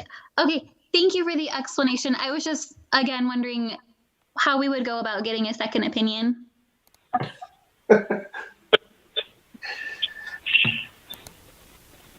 Steve, would you like to jump back on and talk about opinions? Steve, you're open. Well, okay, thank you. And I have John as well. So again, in terms, I guess we'd have to ask the question of a second opinion on what. To be honest, John, I don't want to speak for you. John comes from the IT Institute of Transportation Engineers Board from Wisconsin. I came 5 years ago from Chicagoland, and both of us can tell you that the city's process is similar to the areas that we came from and across the nation. It's not anything abnormal. And so I guess I would ask the question of what are we gaining a second opinion on? And actually, another thing to follow up, the city's process also was revised a few years ago to include independent consultants that are also involved in the traffic study process. Now, again, here, the trip generation is not determined that it will be enough that it actually warrants any improvements or even warrants the need for a study, because as I explained earlier, when you have lower, if there's not enough volume, which in this case, the city's policy is 100 vehicles during the peak hour, there isn't that, then the reason is to not make every single development do a traffic study if we don't anticipate that there's going to be some type of volumes that generate need for public improvements.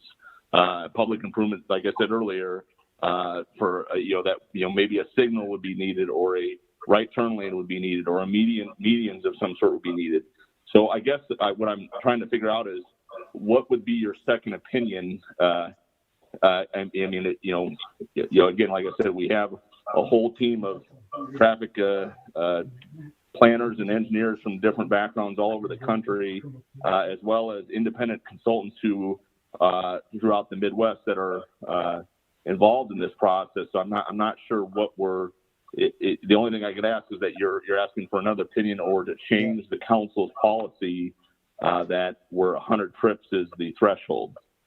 No, I'm just looking for a second opinion on someone else assessing the 100 trip threshold, because as we learned at the meeting last week, also, this is not exiting out onto Grand. It's exiting back into our neighborhood. All right. And I think that we've gone over this, Jenna, and this is the second time this evening. And I think we've gotten our opinion from our city engineer and our traffic engineer, and they kind of told you how we get there. And I believe that we need to, I've got Councilman Gatto that is on, so let's quickly turn it over to Joe. Mayor, thank you. And I appreciate all the comments from the neighbors. We've heard the same 6 to 7 people speak for the last 2 weeks on the same things. You know, it's amazing that the neighbors want to see a deteriorated building at this site and not someone that's going to put $1 million or $2 million into this building. I've heard it. I've been in this business a long time. I'm probably the poster child for having a business in the middle of a neighborhood. And, you know, God forbid if the neighbors around Barada's restaurant would have acted like this, we wouldn't have a neighborhood restaurant that serves probably more than 300 people over a week's time. We're talking about maybe once or twice a week having an event. I don't see why we keep debating this. I think we've heard all the arguments that we can need to know. I'm hoping that Councilman Mandelbaum moves this forward, but I've heard two different for 2 hours now the same argument. You know, we just need to vote on it, and if it passes, it passes. If it doesn't, it doesn't. Maybe Taylor wants to do a closing statement. I think we said that she wanted to do something, but we got to move forward, Your Honor. And I don't know how we're going to make the same 6 people happy. All right. Thanks, Joe. And David, I believe that you've spoken a time or two already this evening. So I'd like to have Taylor quickly sum up where she is. And then maybe we can move on to at least another vote this evening.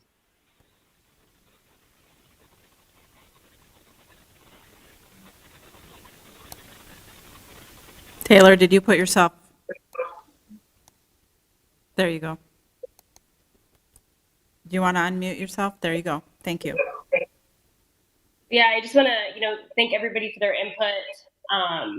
And, I want to end by saying I have a deep respect for all of the neighbors. I'm a young woman, business owner in a town that needs more of us. This is my dream, and I've worked hard building a business that can grow and make our city better and stronger. My business requires me to be a mom during the day and clean tables and floors after a family wedding, into the VR at night. This opportunity, I've worked for it. I'll be honest and upfront with you. And I want to build this business and location in a way the neighbors all want to have, their children's weddings at Willow and Grand someday. So I guess that's kind of, my conclusion. Thank you so much. All right. Josh? Thank you, Mr. Mayor. With that, I'll move for the second reading of this item. So I'll move item 51. Like I talked about the last time, I think this is a good project. It's going to help redevelop a struggling property and a deteriorating, blighted property and be a big improvement. I recognize that it is adjacent to a neighborhood and a very vibrant neighborhood with a lot of folks who are invested and committed to our community. And in those situations, we have to work to get the balance right. And that is always a work in progress. I appreciate the neighbors' passion and their continued commitment to their neighborhood. I also appreciate the time that Taylor and Councilmember Voss spent meeting with the neighbors. I heard a number of the concerns that the neighbors raised. Taylor's commitment to address those concerns at the appropriate places in the city process. So for example, Brennan was talking about the 10 p.m. and 11 p.m. event limit hours. I believe Taylor's committed to that, and that we'll have further restriction in event hours at the Zoning Board of Adjustment, as she is committed.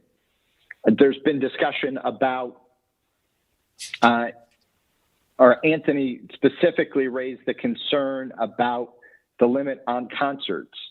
And that piece and the language in there, the only live music that is permitted, it's explicitly permitted to accompany the articulated assembly uses. Concerts performed not for a for-profit entity, but for profit, where it's either where you're selling tickets at all, are not permitted. I think that concern is addressed, and that level of protection was something that the neighbors wanted a good neighbor agreement. We put that in the zoning conditions to provide that protection. I know the neighbors are concerned, and Ramona's talking about traffic and the impact on what's going to happen in the neighborhood outside of the Grand area. And the parking piece, it's as we've discussed, there's not a lot that we can do from a city perspective, but what I can pledge to the neighbors is I remain committed to getting this balance right and to working on street design and parking issues going forward. So if there end up being problems that the neighbors fear, we do have traffic calming and other tools that can address neighborhood streets if those problems arise later. I'm committed to working on those things as well. And I recognize that this process can be difficult and frustrating. I'm still willing to listen and to work with neighbors to address concerns. I think Taylor has made a good faith effort to do so, and appreciate all the time that she has spent. And with that, we've got a motion on the table, and looks like a couple of my colleagues have some additional comments as well. Carl? I'd like to waive the third reading. Okay. If you would, Josh, would you accept that as a friendly amendment?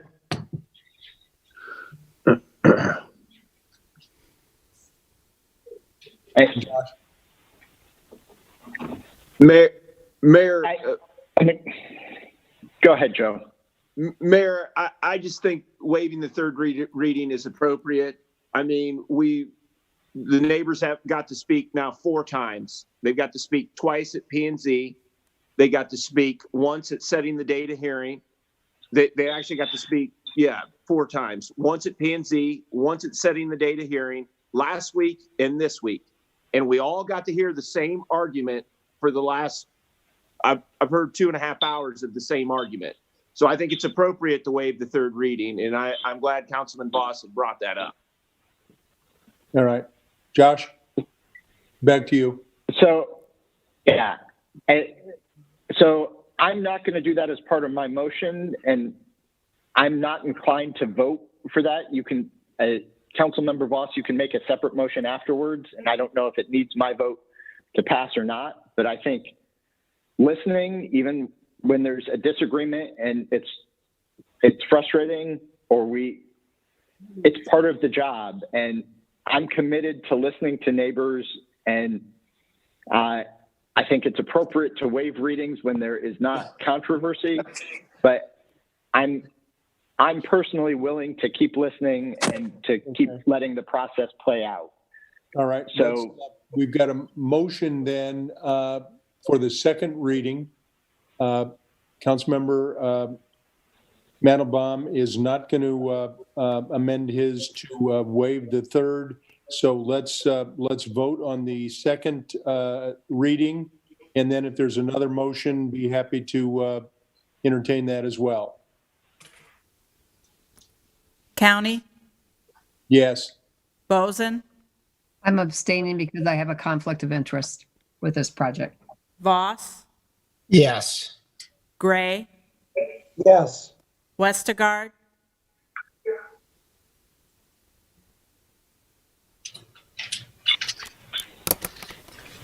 Linda? just a minute, let me make sure she doesn't have herself. Linda, do you have yourself muted? No, I didn't, but I couldn't, well, it was muted, but I couldn't unmute it. I Okay. voted yes. Mandelbaum, yes. Gatto, Yes. Your Honor, that's 6 yes. Motion carries. Mr. Mayor, do we need 6 votes for the third reading? Mr. Attorney, what is with Councilmember Boesen abstaining on conflict? What does that look like? Thank you, Your Honor. The Iowa law provides that if the abstention if the abstention is based on conflict and reduces the number of votes required, that works both for the main motion, in this case, the rezoning ordinance, as well as a waiver of reading. So 5 votes would be required. 5 votes for that? Yes.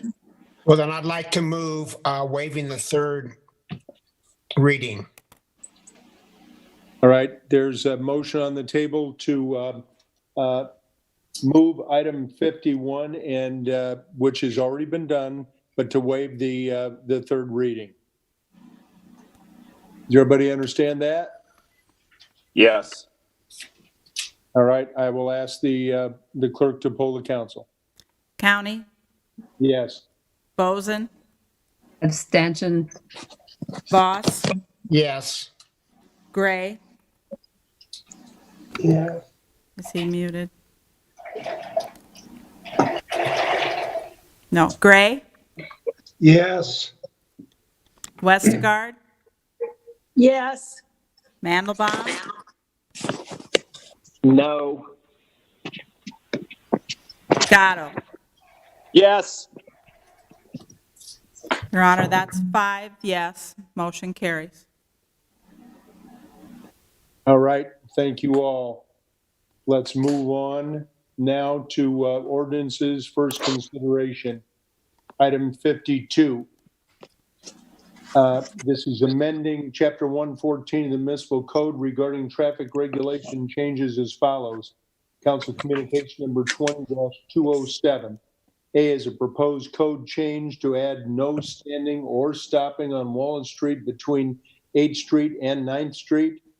B is a code modification related to parking restrictions on the west side of 33rd Street, south of Forest Avenue.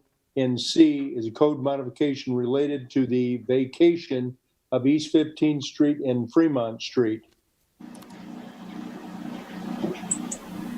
Any comments on this by anybody? I'll move 52, A, B, and C.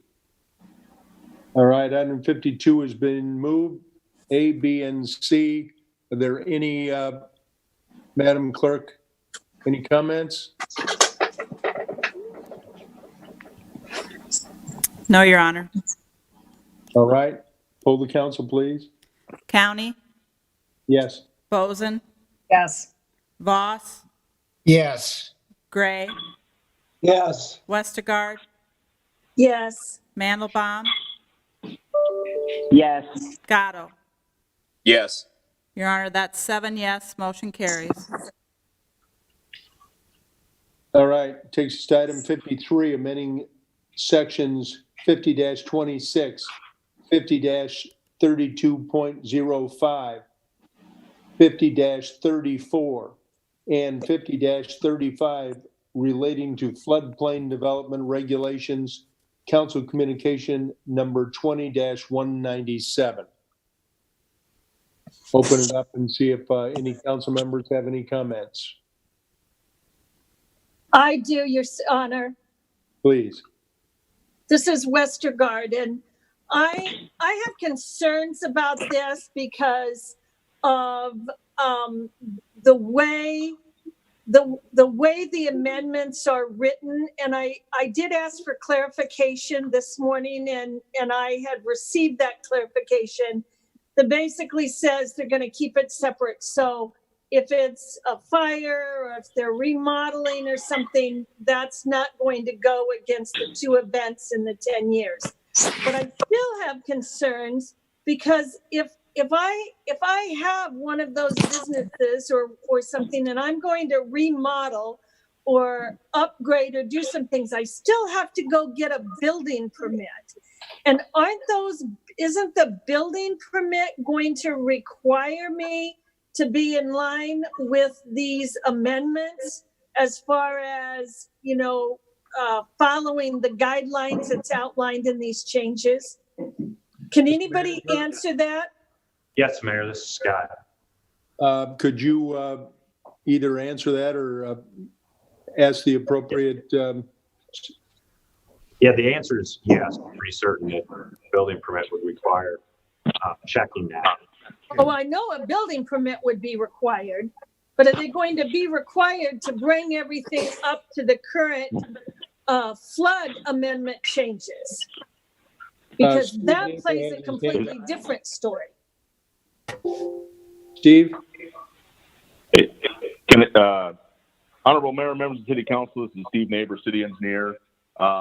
So to answer your question, it's currently, without even these changes to the ordinance, if the damage was due to flooding, or if the amount of improvement, and they do this based on valuation, and again, our folks at the Permanent Development Center can answer better than I can, but if it's based on valuation, 50% more of the total valuation, then yes, that's the way it is currently.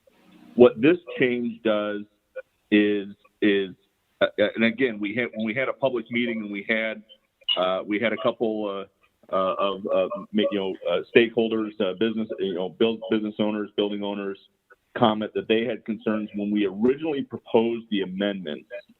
We had what is called cumulative damage, and that cumulative damage was originally drafted to be any damage. So in other words, if they were going to do a building remodel, or they had a kitchen fire, or whatever that is, if those improvements within a 10-year period added to over that 50% threshold, then they would be required to elevate. However, based on the comments received at the public meeting and from those property owners, we revised that. We discussed that at the council work session, that we were not going to include the kitchen fire or the remodel in what is known as the cumulative damage calculation. So if for the way that this amendment to trigger, if there were 2 flood events, say within a few years of each other, and those 2 flood events caused improvements or rebuilds that in total added to over 50%, then it would trigger the property owner to elevate. So again, this was modified to say that it's just based on the flood events for the cumulative substantial damage. But I wanted to point out again, currently, if there was a flood event that caused more than 50% damage to a property today, even without this amendment, that they would still need to elevate. What the changes with these code ordinances is adding that cumulative effect So if there were 2 flood events and say those flood events caused 30% damage each, totaling 60%, then they would be required to elevate the second time. All right, Linda? I understand that, but what I'm trying to get at is if I have a kitchen fire and I have to come in and I'm going to go get a building permit to rebuild, are you going to look at the flood requirements now and make me follow additional requirements because I'm in a floodplain? Or will the floodplain, the raising and the other things that are required only impact it if it's due to flooding? So if the kitchen fire caused more than 50% damage, okay, then the answer is yes. But that's in place today. That's not anything that was ever changed. That's a state requirement. But if the kitchen fire, say, only required 10% of the building value to be repaired, then no, it would not go into the calculation for, say the kitchen fire caused 10% damage. When I say 10% damage, 10% of the valuation cost to rebuild, or the valuation that's put on the building permit. And then 2 years later, there's a flood for 45% of the damage, giving a total of 55%. That kitchen fire would not be added into that correct addition. So they would stay under. I guess the problem that I'm having with this is that in the 4 Mile, we have a whole lot of multi-million dollar businesses that were all flooded in 2018. Now, when every one of those buildings were built, they were not even in a floodplain. And now, if we have events and their building gets more than 50% damaged over this 10-year span, we've just told them your property isn't worth anything. You can't do anything with it. And I just have I'm just having a lot of heartburn over this because we're not addressing the needs of the business people that are in our community that are along 4 Mile.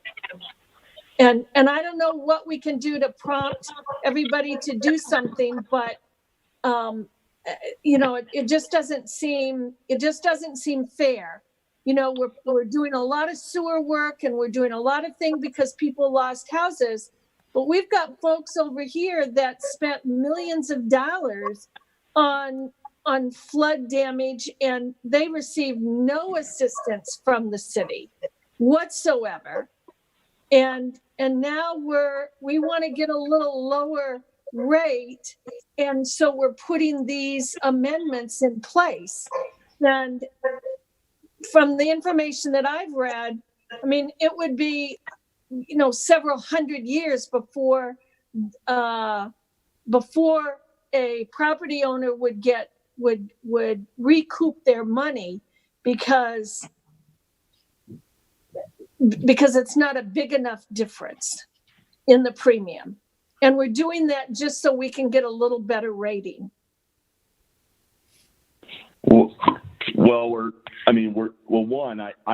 I can't do anything about the already in place 50% rule. I mean, that's already in place. So if they get flooded and their value, their cost of damage is above that 50%, that's already in place. What this amendment does is it puts in the cumulative effect so that if there were, say, 2 events that caused 30%, those cumulative would go into, would add together and then trigger the threshold. And again, we did not hear any outreach from, we met with the folks that had concerns over their big concerns were what caused the damage. And so the main point of really the whole ordinance is to prevent this from happening, or further prevent this or mitigate this. So in other words, one of the criteria is to build 3 feet above the base flood elevation. Well, that that would hopefully give even more of a buffer so that this situation doesn't occur in the future. And then in terms of the cumulative effect, I mean, if someone is getting hit by floods multiple times, to be honest, we do want them to do something to whether flood proof or elevate or relocate. And so that's the reason for these. But I hear you. Yeah, that is a challenge for the folks that are already in the situation in the floodplain. I mean, I think about the laborers hall that's right there. I mean, they received extensive damage. And, I don't know what percentage, if it was, say it's 30%, and they went ahead and they rebuilt and they're back at the building. Now, if it floods, within 10 years and it's another 30%, now they can't rebuild.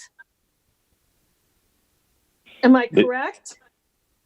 Well, if I apologize, I may have missed the first part, but if the first 30% was due to flooding, yes, and then the second 30% was also rebuilding due to flooding, then yes, they would have to rebuild.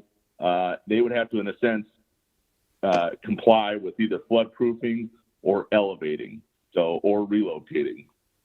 If both building permits were in response to flood damage, yes.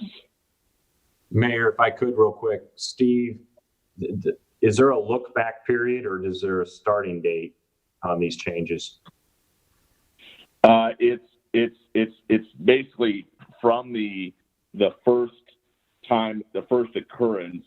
So if the clock, it's kind of like a floating period, if you will. I mean, it's not like if they had one say this year and then they have another in 2031, well, obviously that would have missed the 10-year window, so then the 10 years would start at 2031. Yeah, no, but I don't know if that my question was, will the 2018 event count as the first event, or is it only looking forward from here, from these amendments being passed? My understanding is it's looking forward. I can follow up on that though to make sure that that's the case. Yeah. I seem to recall that the 2018 event would not be included. Yeah, that's my understanding too. I don't know how we would go back. I mean, yeah, I wouldn't think that you would. The amendment wasn't in place. Right. So moving forward, it would take 2 new events. Yeah. Yes, correct. Within the time frame. Right. I just wish we could do better. And I know that everybody's worked really hard on this, but we just do have some businesses that are very important to our community that are, this is going to cost them. So, but that answers my question. With Joe? that. Mayor, can you hear me? I know I was muted. Okay. I got you. So for sure, once we vote on this, it's moving forward over the next 10 years. Correct? Because I know you guys were kind of, well, I think so. Is it or is it not? Because if we're going to count to 2018, then I'm not in favor of this, especially in that area.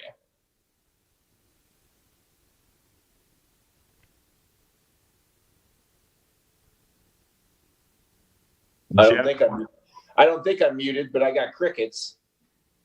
No, Scott, maybe we ought to follow up on this, but I don't know that we can make a separate circumstance or agreement for flood damage, for instance, or property damage in one area and make it different in another. I think we're creating policy here, and I think it needs to be consistent. Mayor, unless Steve's able to find the exact verbiage that indicates the starting date is now, as these amendments are being passed, and 2018 will not count, I would ask city attorney could the motion not clarify that as long as that is the case, that's the way it's being passed? And excuse me, it would require an amendment. So I would suggest that we draft an amendment prior to the second consideration for council's review, if that's the motion. okay, so you can So I guess one of my, not only, the Union Hall, but we have the Taylor House there that, I mean, Yeah. has been there many, many years. And so over the next 10 years, if they get flood damage and they got to replace drywall or flooring, do they have to pull a permit for that? Yes. Yeah, they would, but Honorable Mayor, members of City Council, so I did confirm we cannot go back. This is a fresh start for the cumulative whenever the ordinance takes into effect. So we cannot go back to 2018. Okay, can you, and that's great, and I appreciate that. So if they occur cosmetic damage to flooring, drywall, they have to come down to City Hall and pull a permit to replace that, and that's the first instance.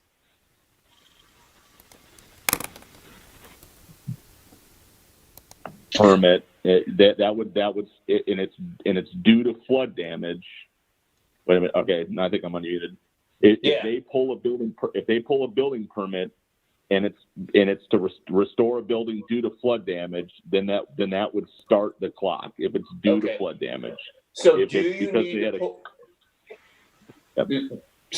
you need to pull a permit to replace the 3 feet of drywall or flooring? Do you need to pull a permit, or can you just do it and not have to pull a permit for that? I'd like to defer to community development on that. They're the ones who oversee the permit process. I apologize. I would feel That's much okay. better. I'd like to know that because I'm not in favor of wrecking the Taylor House and any other buildings in that area, especially the Taylor House. They do such good work, and I mean, that's been there a long time. Mayor, you were in the picture when it first opened. Yep.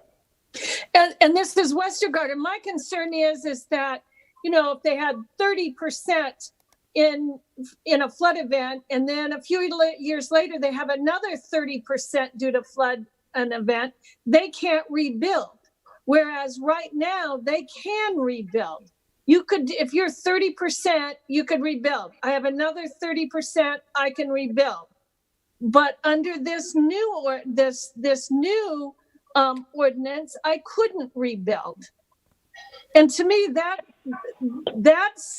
that's getting into somebody else's business. So can we just get a clarification whether the 30% counts for cosmetic work that they have to do? Well, if it's flood related, it would. Well, maybe you don't need a permit. I mean, the only way we would know is if they're pulling a permit. So if they're pulling a permit and it's due to flood damage, and that damage the value of the work that they put on the permit is 30%. So in Councilmember Westergaard's example, if they did 30% of restoration due to a flood in year one, and then but I mean, in terms of the question of when does a person need to trigger a permit? Again, I don't know if Cody on there? Can somebody answer that? Chances are their furnaces would be ruined and water heaters, and you have to have a permit for that. So in 2018, I'm thinking all those people had to have permits because the city was in there and inspected them. Scott, is anybody on from community development? Scott? Go ahead. Yeah, go ahead, Mayor. I'm listening to this discussion and knowing what's been going on around here, and especially around floods and the concern that we had back in the 90s around 4 Mile Creek, and we actually put a moratorium on it. And knowing what's going on upstream, not only in development, but also tiling every field and cutting down every tree. Unless we can get our arms around containing and mitigating the flow, the unfortunate thing with climate change and everything else is going to change. This may be an issue that we want to continue and maybe even get more input. I mean, it would have seemed like an easy issue to move forward and do the right thing and meet current obligations and codes as it would look that not only is being done here, but around the country. But it sounds like it's way more complicated than that for a lot of folks. And maybe this deserves a work session.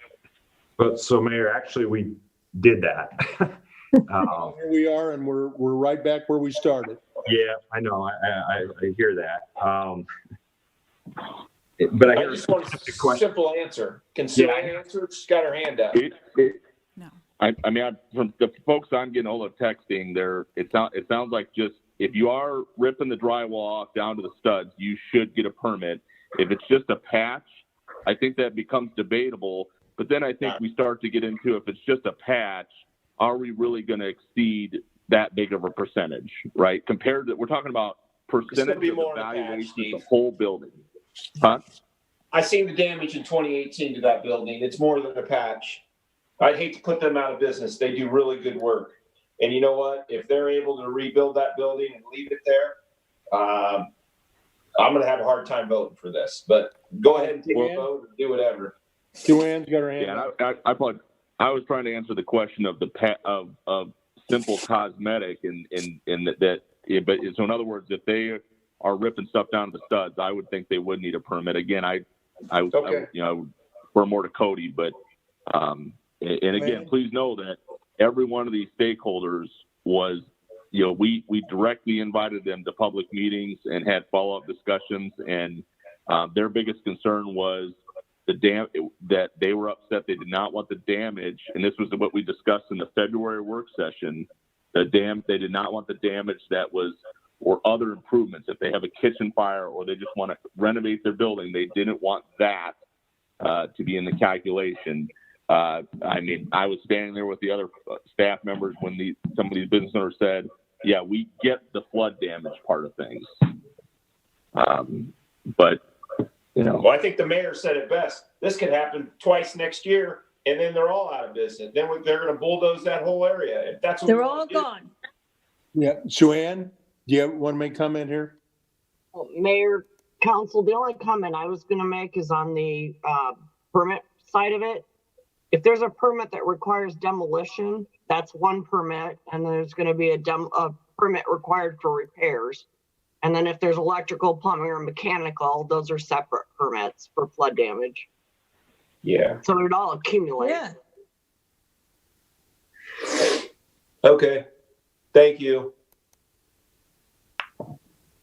So potentially we're wiping out a whole business area to get a little smaller premium, but it would take several years. It would take more years than, according to what I read, it would be like 100 years before they would recoup the damages.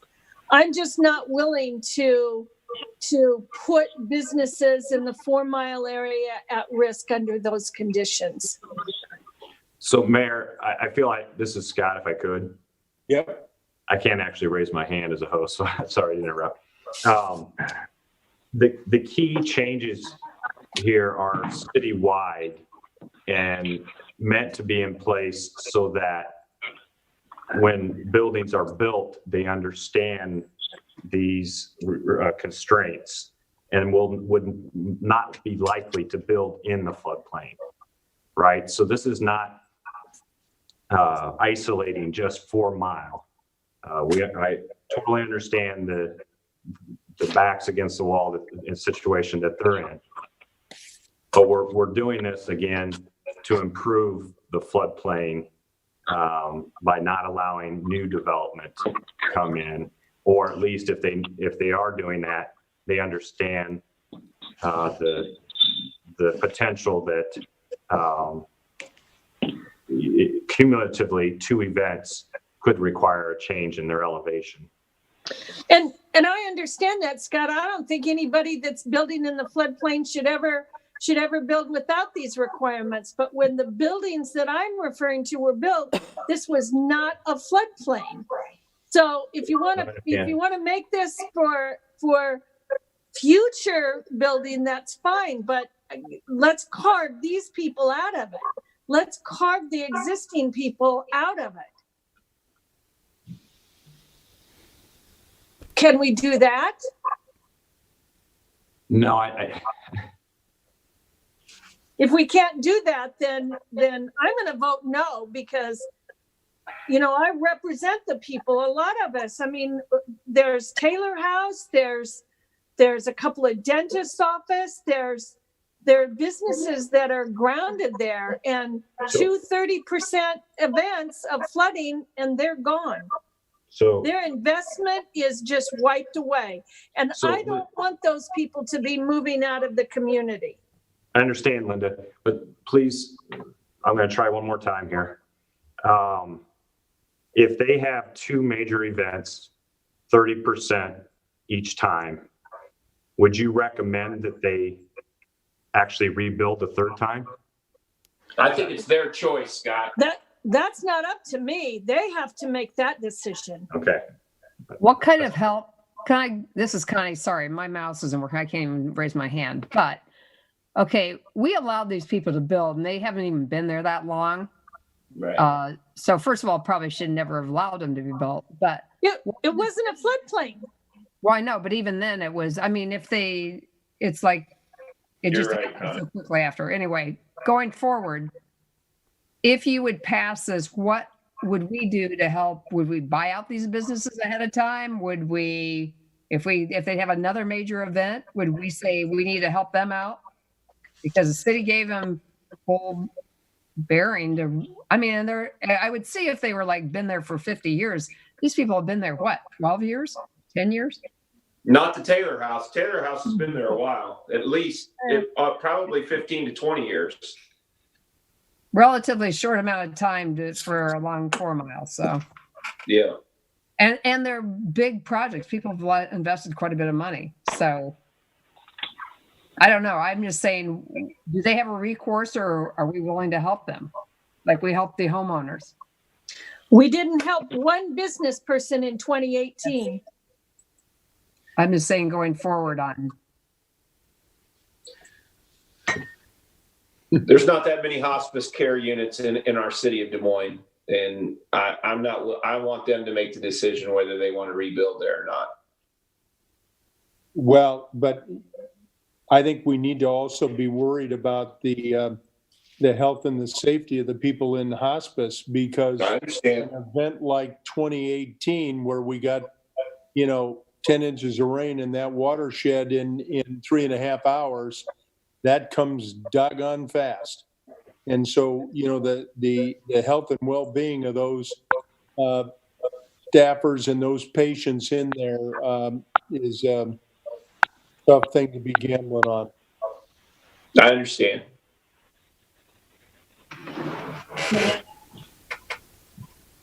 Carl? Can we wrestle this to the ground this evening, or do we need to bring this back in a couple weeks? Just take a vote. There's some options that, Steve, are there some options that we need to consider, or? It sounded like that. What I think I heard, there were some unanswered questions. Maybe if you answered the question about what year it starts, but yeah, I'm open to whatever. Again, I apologize. I may be confused, but I mean, we had public meetings and we did a work session in February to ask, should we bring these things forward? And to be honest, I didn't, we talked about the concerns that the business owners brought forth with the types of damage that we figured in the calculation, but yeah, I mean, you guys, you tell me. I like I said, we can have another work session and do a presentation. It would be the same presentation, and we would just have to decide what you want to bring forward. Steve, you guys answered all my questions. I mean, you don't have to have a work session for me. I mean, if people are in favor of it, then put it up for a vote. I mean, that's all you got to do. I mean, there's no reason to. I mean, yeah, I was to be honest, we brought forward what we presented at the work session in February. I got you. And yeah, and this is there's no change. There's no change. The only change that's happened was after the public meeting in December, and after meeting with some of the business owners, and I'll even name what some of them own apartment buildings and other businesses, storage, whatever, around the city. And again, as Scott said, this is all over the city. So we directly invited everyone who might be impacted. After that, we heard the concerns about the types of damage, and that was what we discussed in February. And in February, it was decided, well, let's make it only flood damage. That was the direction we received. So if there's other direction, we'll modify as council feels comfortable.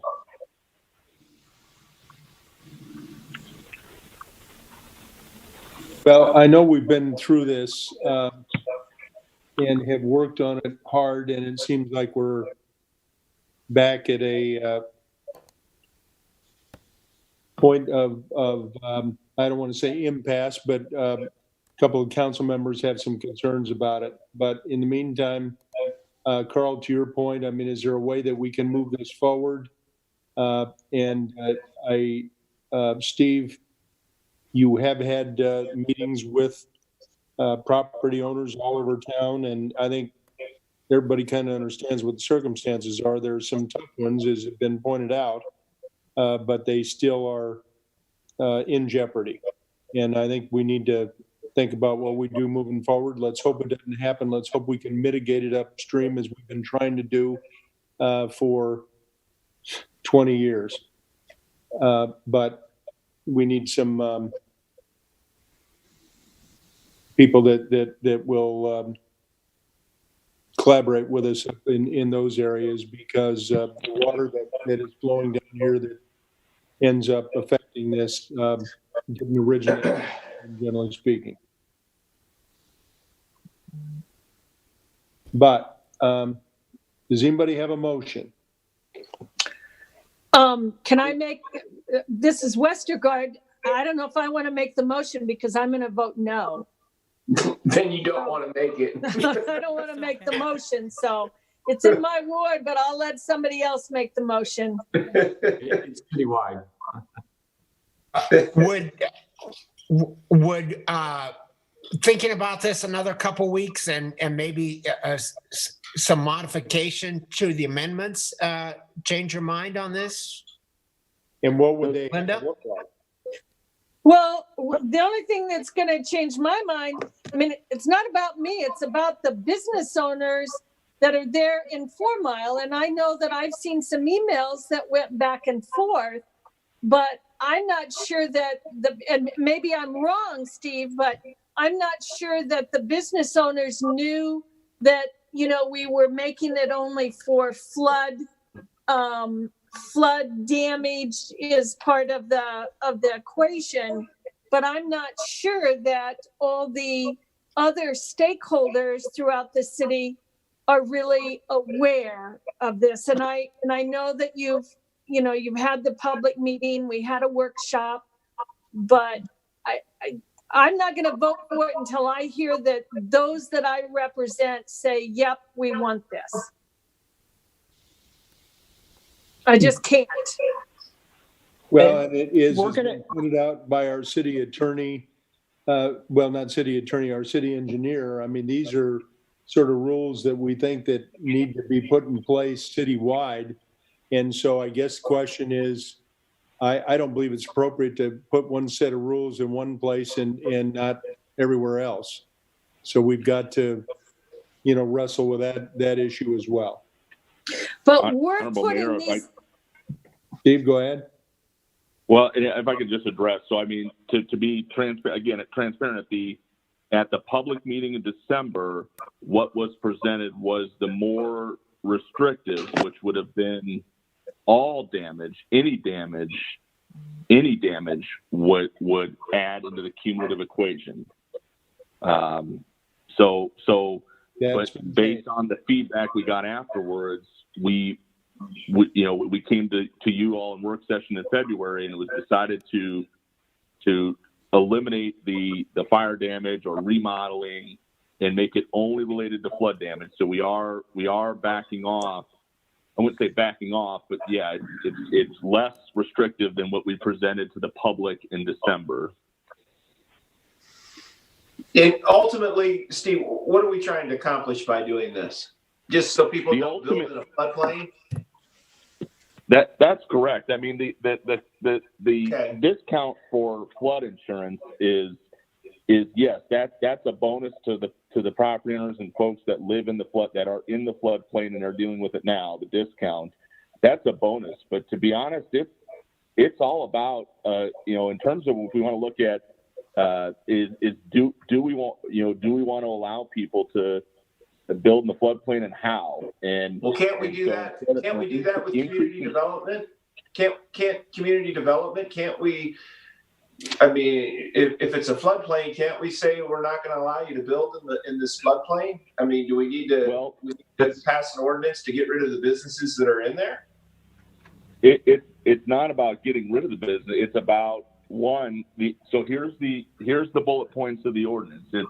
It's one, which is requiring compensatory storage, having a compensatory storage requirement. So in the sense of what I mean by that is if someone fills in the floodplain, they need to offset that fill.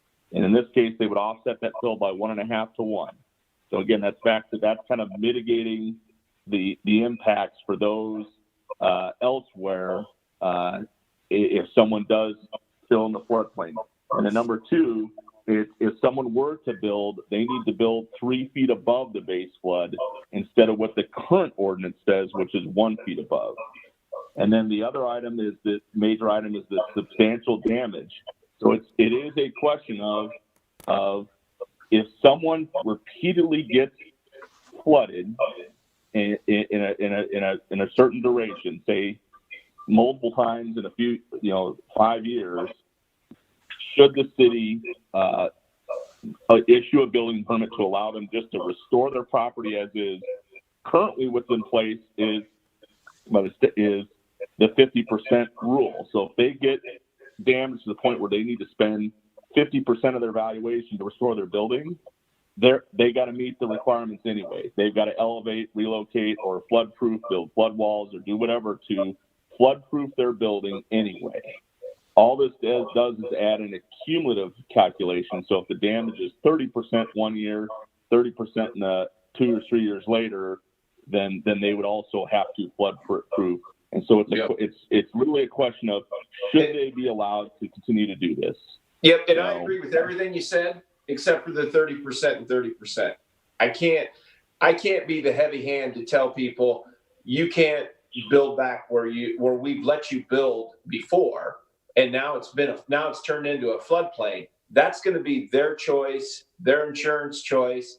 I have a difficult time supporting just that portion of it. If you want to eliminate that portion and use the rest of it as the ordinance, I'll move it, but you got to take that 30% and 30% out there.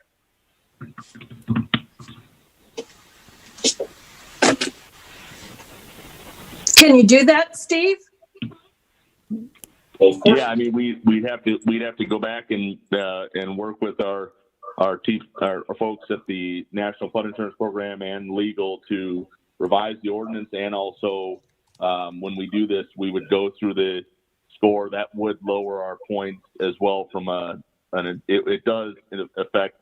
Again, this is citywide, so yeah, I understand. It would lower our score from a CRS standpoint as well, because we're being less restrictive for those in the floodplain. If somebody wants to move it, maybe I'll have 4 votes. I don't know, but I'm not supportive of the last issue. I mean, this is going to take multiple readings, right? No. Yes. And so, but we can't make substantial changes to it. well, would that count as a substantial change, City Attorney? Excuse me. If I may, Mayor. Yes, please. This is not a rezoning. No. So the notice requirements aren't the same. The change that you're talking about, I think would probably be something that could be amended with this type of ordinance without having to worry about published notice and going back. Why don't we just move to continue it? You come back with those changes and we'll vote on it at the next council meeting. So I'll make the motion to move to continue item 53. Bill, Gray, and Josh. Bill first. Thank you, Mayor. I think Joe just took the words out of my mouth. So let's go ahead with the continuance. I think that's going to be the best. Okay. Josh, go ahead. I guess, well, I was going to say, I'd like to understand the consequences of the changes better. As we work through it, the work sessions, I'm comfortable with this. I think we need to take steps to address buildings in our floodplains. I think part of what happens and part of the reason to do this, it's not just a question of, letting someone rebuild, because oftentimes, hopefully there's enough distance that none of us are on the council the next time this happens, but there tends to be a lot of pressure if folks are still in there for us to pay for buyouts or to take action ourselves and provide some relief. And this is another mechanism to encourage folks who shouldn't rebuild somewhere because we know of the problems, not to do that. So before we change this, I'd like to think it through. I'd rather just go forward with the first reading here and continue the discussion and understand the implications. Although I don't know that it matters a ton if we waive the second and third reading in the future.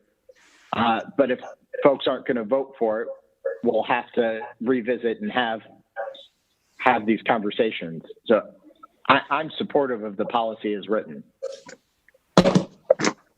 Okay, I think we have a motion on the floor to continue this, 2 weeks? Is that what it is? Continue it 2 weeks and come back with the changes of the 30%, eliminating the 30%. We can vote on that. If it doesn't pass, then go to what? I mean, we got to give them some direction. For 2 weeks, we're going to eliminate if it has the damage of 30% twice. Everything else in that ordinance, I'm in favor of. Okay. That's my motion. And the motion? Wait, so I just want to understand the motion is to actually continue and make changes rather than just continue and have something drafted? No, it's to continue and make the changes and vote either way. I mean, it doesn't. Just make it very clear to us what that motion is. The motion is to come back in two weeks with an amendment to the policy of the eliminating the 30% that you can't rebuild twice in 10 years. Is that clear? Eliminating the cumulative? Are we moving it to 50% or what are we moving it to? We're eliminating that in the ordinance. We're not going to count it against them at all if they come back and rebuild it. All right. No damage or death or anything would change that. That's what I don't know anything about death. I don't think that's written in there. No, I'm just saying. It's continuing it. And coming back with, sorry. I can't raise my hand. Steve? So my honorable mayor, members of the city council, this is city engineer Steve Neighbor. My understanding is from Councilman Gatto is the desire is to eliminate this amendment has a number of bullet points, a number of things that are being changed, but the one thing that's being requested to be eliminated is the cumulative damage requirement. So Yes, in the other words, last bullet point.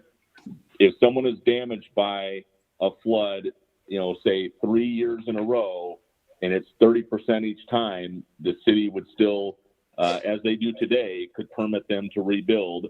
But again, there's already a requirement that if the damage of one flood event is over 50%, they would have to rebuild. That's already in place. So Yeah, you can leave that in place, but we're not changing anything else. We're not changing the last bullet point that you have in. That was my motion. It's your last bullet point. Okay. Does everybody understand the motion now? Yes, sir. Well, I don't know that I understand all the implications, although I guess we'll get that and revisit it the next time if this goes forward, but I'm not, I'm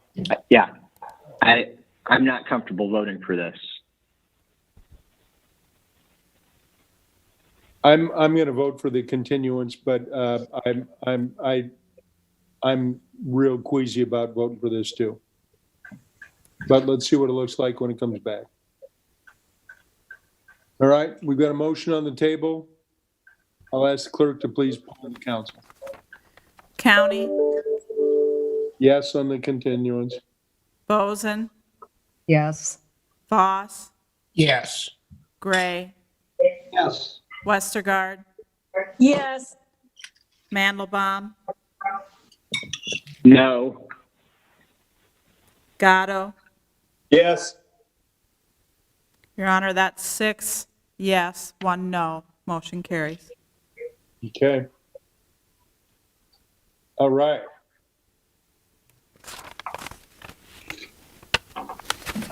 Well, my agenda went to sleep. I had to wake it up again.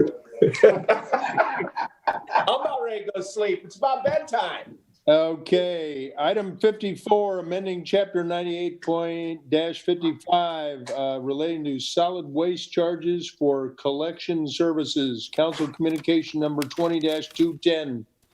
Let's open up it up and see if anybody has any comments on this one. Hearing none, do I have a motion?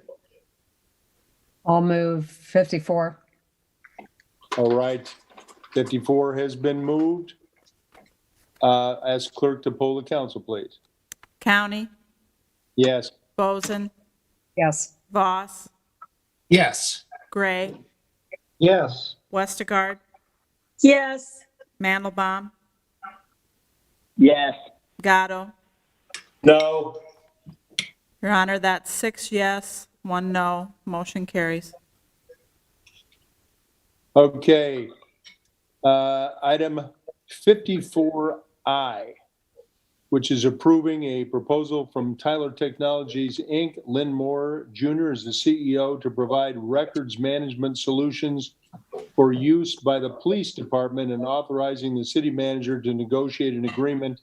Council communication number 20-187. Any comments on this? Manager, anybody? Mayor, I would like to make a comment of appreciation. I believe we've got maybe Captain Ness on this call as well, and Michelle from the fire department, and I believe others have really chipped in to help find this solution that works for us. Actually, I think it was focused on the police department. So the records management software is critical, and a lot of work has been put into this. So I really appreciate that.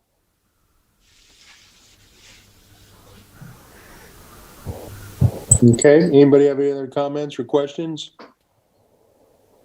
Hearing none, is there a motion? I'll move 54I. 54I has been moved. I'll ask clerk to poll the council, please. County, Yes. Boesen, Yes. Voss, Yes. Gray, Yes. Westergaard, Yes. Mandelbaum, Yes. Gatto. Yes. Your Honor, that's 7 yes, motion carries. All right, thank you all. I want you all to know we zipped through that agenda in only a few hours. It's 7:48, and I will proclaim that this council meeting, unless anybody has anything else that they would like to add for the good of the cause, adjourned. Hearing none, our meeting's adjourned. Thank you all.